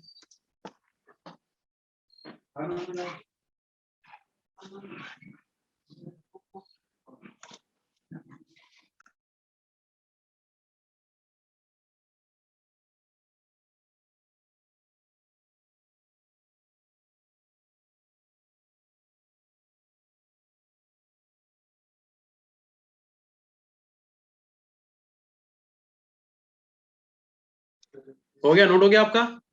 नेहा आपका नोट हो गया? डन सर, ठीक है बेटा, चलो। अरे यार ये वो क्यों नहीं रहा भाई, चलो ठीक है। तो कहां तक लिख दिया? H2PO4 तक लिख लिया। अब 7th आप लिख लो, 7th आप लिखो। मैं भी आपको इनकी ट्रिक बताऊंगा, आपको कैसे पहचानना है कि किस वाले एनहाइड्रस फॉर्म का ऑक्सो एसिड कौन सा होगा, ठीक है। चलो 7th लिखो आप, कहां तक लिख लिया? 6 लिख लिया। H3PO3, अब आप लिखो H2PO3 लिखो एक, H2PO3, और आप एक लिखो 8th लिखो आप HNO3, HNO3, ठीक है। और 9th आप लिख लो H3PO3, ठीक है, इतना लिखो। पहले तो अभी हम लिख दे रहे हैं इसके आंसर, ठीक है, फिर आपको हम टिप बताते हैं कि आपको कैसे याद करना है, ठीक है। इसका लिखो आप H2O6, इसका आप लिखो H2O4, H2O4, फिर आप लिखो Cl2O3, देन आप लिखो Cl2O5, फिर आप लिखो C2O4, ठीक है। देन उसके बाद C2O4 के बाद आप क्या लिखोगे? P2O5, P2O5, फिर आप लिखो P2O3, P2O3, ठीक है, P2O3, फिर उसके बाद आप लिखो N2O4, N2O4 लिखो आप, और लास्ट आप लिखो B2O2, O3, B2O3, ठीक है। अब देखो मैं आपको इसकी ट्रिक बताता हूँ, आपको याद कैसे रखना है, ठीक है। देखो याद ऐसे रखना है आपको, जैसे मान लो 3 रिएक्शन लिखते हैं हम यहाँ पे, ठीक है। एक मैं रिएक्शन लिखता हूँ, P2O5 की रिएक्शन हम करा रहे हैं H2O से, पहली रिएक्शन, ठीक। दूसरी रिएक्शन क्या है कि हम P2O3 की रिएक्शन करा रहे हैं H2O से, ठीक है। और तीसरी रिएक्शन आपकी क्या है कि अगर मैं Cl2O5 की रिएक्शन करा दूं H2O से, ठीक है। तो अब जो पहली दो रिएक्शन है, पहली दो रिएक्शन आप देखो, मैं आप यहाँ पे लिख रहा हूँ कि एक मैं लिख रहा हूँ H3PO3 और एक मैं लिख रहा हूँ H3PO4, ठीक है। ये ऑप्शन ए है, ये ऑप्शन है बी। मुझे बताओ, पोल कर लेते हैं फिर से, ठीक है, पोल कर लेते हैं, क्वेश्चन चेंज, पोल चेंज। देखो इसमें चॉइस 4 है, लेकिन हम आपको चॉइस दे रहे हैं सिर्फ 2, ठीक है, हम इसे लॉन्च कर रहे हैं। अब आप मुझे बताओ कि जो पहली रिएक्शन है, ठीक है, अरे भाई जो पहली रिएक्शन है उसमें बताओ H3PO3 बनेगा फर्स्ट वाली रिएक्शन में, इसे हम नाम दे रहे हैं फर्स्ट रिएक्शन, और ये वाली होगी आपकी सेकेंड रिएक्शन। अब बता दो, अरे चॉइस 4 क्यों लगा रहे यार चॉइस 4 है ही कहाँ, दो ही तो ऑप्शन है, ए और बी है। ए बी में बताओ भाई, चॉइस फर्स्ट और सेकेंड बनाओ, बदतमीजी कर रहे हो यार तुम लोग। ए बी में बताओ भाई, चॉइस 4 है ही नहीं, सिर्फ दो ऑप्शन है ए और बी। ए और बी में बताओ आपका आंसर ए है या बी है, ठीक है। आप बताओ आंसर आपका ए है या बी है। देखो जो भी नालायकी करेगा हम ब्लॉक कर देंगे तुरंत अभी, ठीक है। आप लाइव सेशन ले नहीं पाओगे, ध्यान रखना। आप मुझे खाली इतना बताओ, लोग 3 और 4 बोले यार, तुम लोग सुन नहीं रहे हो क्या? दो रिएक्शन है, दो ऑप्शन है, 3 4 क्यों बोल रहे हो? क्या कर सकते हैं? देखो फर्स्ट वाली रिएक्शन में आपको बताना ऑप्शन ए होगा या ऑप्शन बी होगा, या फिर सेकंड वाले में बता दो पहले का क्या होगा, ए या बी। पहले का बता दो, चलो पहले का ए की बी, पहले का ए होगा या बी होगा? सब लोग ए बोल रहे हैं। देखो मेरी बात सुनो, आपको कैसे पता करना है, यही ट्रिक है बस। देखो ट्रिक क्या है, आपको क्या करना है, आप यहाँ पे फास्फोरस की ऑक्सीडेशन स्टेट निकालो। कैसे निकालेंगे? देखो 2x प्लस का माइनस का 2 × 5 इज इक्वल टू 0, तो कितना हो गया 2x minus 10 is equal to 0, और x इज इक्वल टू कितना आ गया 5। यानी कि यहाँ पे ऑक्सीडेशन स्टेट जो फास्फोरस की निकल के आई कितनी आई 5 आई, ठीक है। इसे एरेज करते हैं। देखो इसका मतलब यहाँ पे जो ऑक्सीडेशन स्टेट फास्फोरस की निकल के आई 5, तो इन दोनों में से ये जो आपको दो ऑप्शन दिए हैं, ऑप्शन ए और ऑप्शन बी, आप क्या करो फास्फोरस की ऑक्सीडेशन स्टेट चेक करो, जिसमें 5 होगी वही उसका ऑक्सो एसिड होगा। देखो H3PO3 देखो कितनी आ जाएगी, यहाँ पे आ जाएगी 3 और 3 2 6, 6 में से यहाँ पे क्या आएगी, यहाँ पे आएगी प्लस का 3, और यहाँ पे देख लो कितना 4 2 8, और 8 में से 5 क्या कितना आएगा, 8 में से 3 क्या कितना आएगा, प्लस का 5 आ जाएगा 5। यानी कि यहाँ पे फास्फोरस का ऑक्सीडेशन स्टेट कितना आ रहा है +5। इसका मतलब इस वाले का आंसर होगा ये, यानी कि जो आपका ऑक्साइड है उसकी जो भी ऑक्सीडेशन स्टेट है ऑक्सो एसिड में भी ऑक्सीडेशन स्टेट वही होगी, ठीक है। अगर यहाँ पे +5 ऑक्सीडेशन स्टेट है तो इसका ऑक्सो एसिड कौन सा होगा, वही होगा जिसकी ऑक्सीडेशन स्टेट +5 है। आई बात समझ में? इसका मतलब आप इसे आंसर ठीक से लिख लो, ठीक है। आंसर लिखो ठीक से, क्या लिखो, यहाँ पे लिखो आप H3, यहाँ पे H3PO4, क्यों, क्योंकि यहाँ पे भी ऑक्सीडेशन स्टेट कितनी है, +5, और यहाँ पे आप देख लो कितनी फास्फोरस की, यहाँ पे +3 है, ठीक है। तो यहाँ पे कौन सा वाला बनेगा, यहाँ पे +3 होगी, यानी कि H3PO2, यहाँ पे भी कितना आ रहा है, +3 आ रहा है, ठीक है। बोलो क्लियर है कि नहीं? ऐसे Cl2O5 की क्या बनेगा, ये इतने लिखे हुए हैं, देख इसमें तो लिखा ही हुआ है, ऐसे बताओ, देखो HClO3 बनेगा, ठीक है, HClO3, आपको ऑप्शन दिए जाए, उसमें बताना होगा कौन सा बनेगा, क्योंकि देख लो यहाँ पे क्लोरीन की कितनी है, क्लोरीन की बताएगा कोई कितनी है, +5 है कि नहीं है, यहाँ पे क्लोरीन +5 है, और यहाँ भी क्लोरीन कितना है, +5 है, ठीक है। तो बस आपको ऑक्सो एसिड में यही ट्रिक है, आपको क्या करना है, आपको इतना याद रखना है कि जो ऑक्साइड में ऑक्सीडेशन स्टेट है मेटल की, वही आपका जो आपके ऑक्सो एसिड है उसमें भी ऑक्सीडेशन स्टेट सेम होनी चाहिए, कि अगर यहाँ पे फास्फोरस की +5 है तो यहाँ भी +5 होनी चाहिए, अगर यहाँ पे +3 है तो यहाँ भी कितनी होनी चाहिए, +3 होनी चाहिए, यहाँ पे +5 है तो इधर भी +5 होनी चाहिए, बस दैट्स इट। बोलो बात क्लियर है? Yes sir. बस एक एक्सेप्शन आपको याद रखना है, ठीक है, और इसे आप 100% ऐसे लिख लेना, आपसे पूछा जाएगा, ठीक है। अगर आपने NO2 की रिएक्शन करा दी H2O से, ठीक है, NO2 की रिएक्शन अगर H2O से कराओगे, यहाँ पे दो आपके एसिड बनेंगे, एक आपका HNO3 भी बनेगा और आपका HNO2 भी बनेगा, ठीक है। और यहाँ पे जो है HNO3 में ऑक्सीडेशन स्टेट कितनी है, +5 है, यहाँ पे कितनी है, +3 है, और जबकि NO2 की कितनी है, +4 है। तो ये एक डिफरेंट केस है, इसे आप क्या करो, एज अ बॉक्स बना के नोट कर लो, याद कर लेना, बस एक ही केस है तो याद कर लेना, कई सारे होते मैं समझा देता हूँ, ठीक है। इसे एंड कर देता हूँ, बोलो इतना नोट करा। अब अगर आपको मान लो HClO4 दे दे, या फिर आपको HClO3, या आपको HClO3 दे दे, और इधर एग्जांपल दे दे आपका Cl2O5 दे दे, C2 तो देगा ही नहीं, मान लो Cl2O3 दे दे, तो आप पहचान लोगे कि नहीं पहचान लोगे? आपको क्या करना है कि आपको ऑक्सीडेशन स्टेट चेक कर लेनी है, जो लेफ्ट हैंड साइड में ऑक्सीडेशन स्टेट होनी चाहिए वही क्या होनी चाहिए, राइट हैंड साइड में भी ऑक्सीडेशन स्टेट वही होनी चाहिए, सेम, अगर सेम है तो वही बनेगा। बोलो बात क्लियर है? Yes sir. यस ठीक। सर। तो अब हम लोग अपने नेक्स्ट वीडियो में पढ़ेंगे 16th ग्रुप एलिमेंट, और उसके हम लोग पूरा चैप्टर खत्म कर लेंगे एक ही वीडियो में, ठीक है। तो अगर वाली वीडियो 10-15 मिनट लेट भी हो जाए तो आप लोग थोड़ा एडजस्ट करना, उस हम लोग पूरे चैप्टर को फिनिश करेंगे उसमें, ठीक है। यस। और फिर उसके बाद आपका टेस्ट फिर हम क्वेश्चन प्रैक्टिस करा देंगे, ठीक है। चलो तो बस आज तक यहीं रखते हैं, यहीं तक, ठीक है। Thank you sir. चलो Thank बेटा, सर। ठीक, thank you sir. Bye, good evening to all, bye bye. Bye.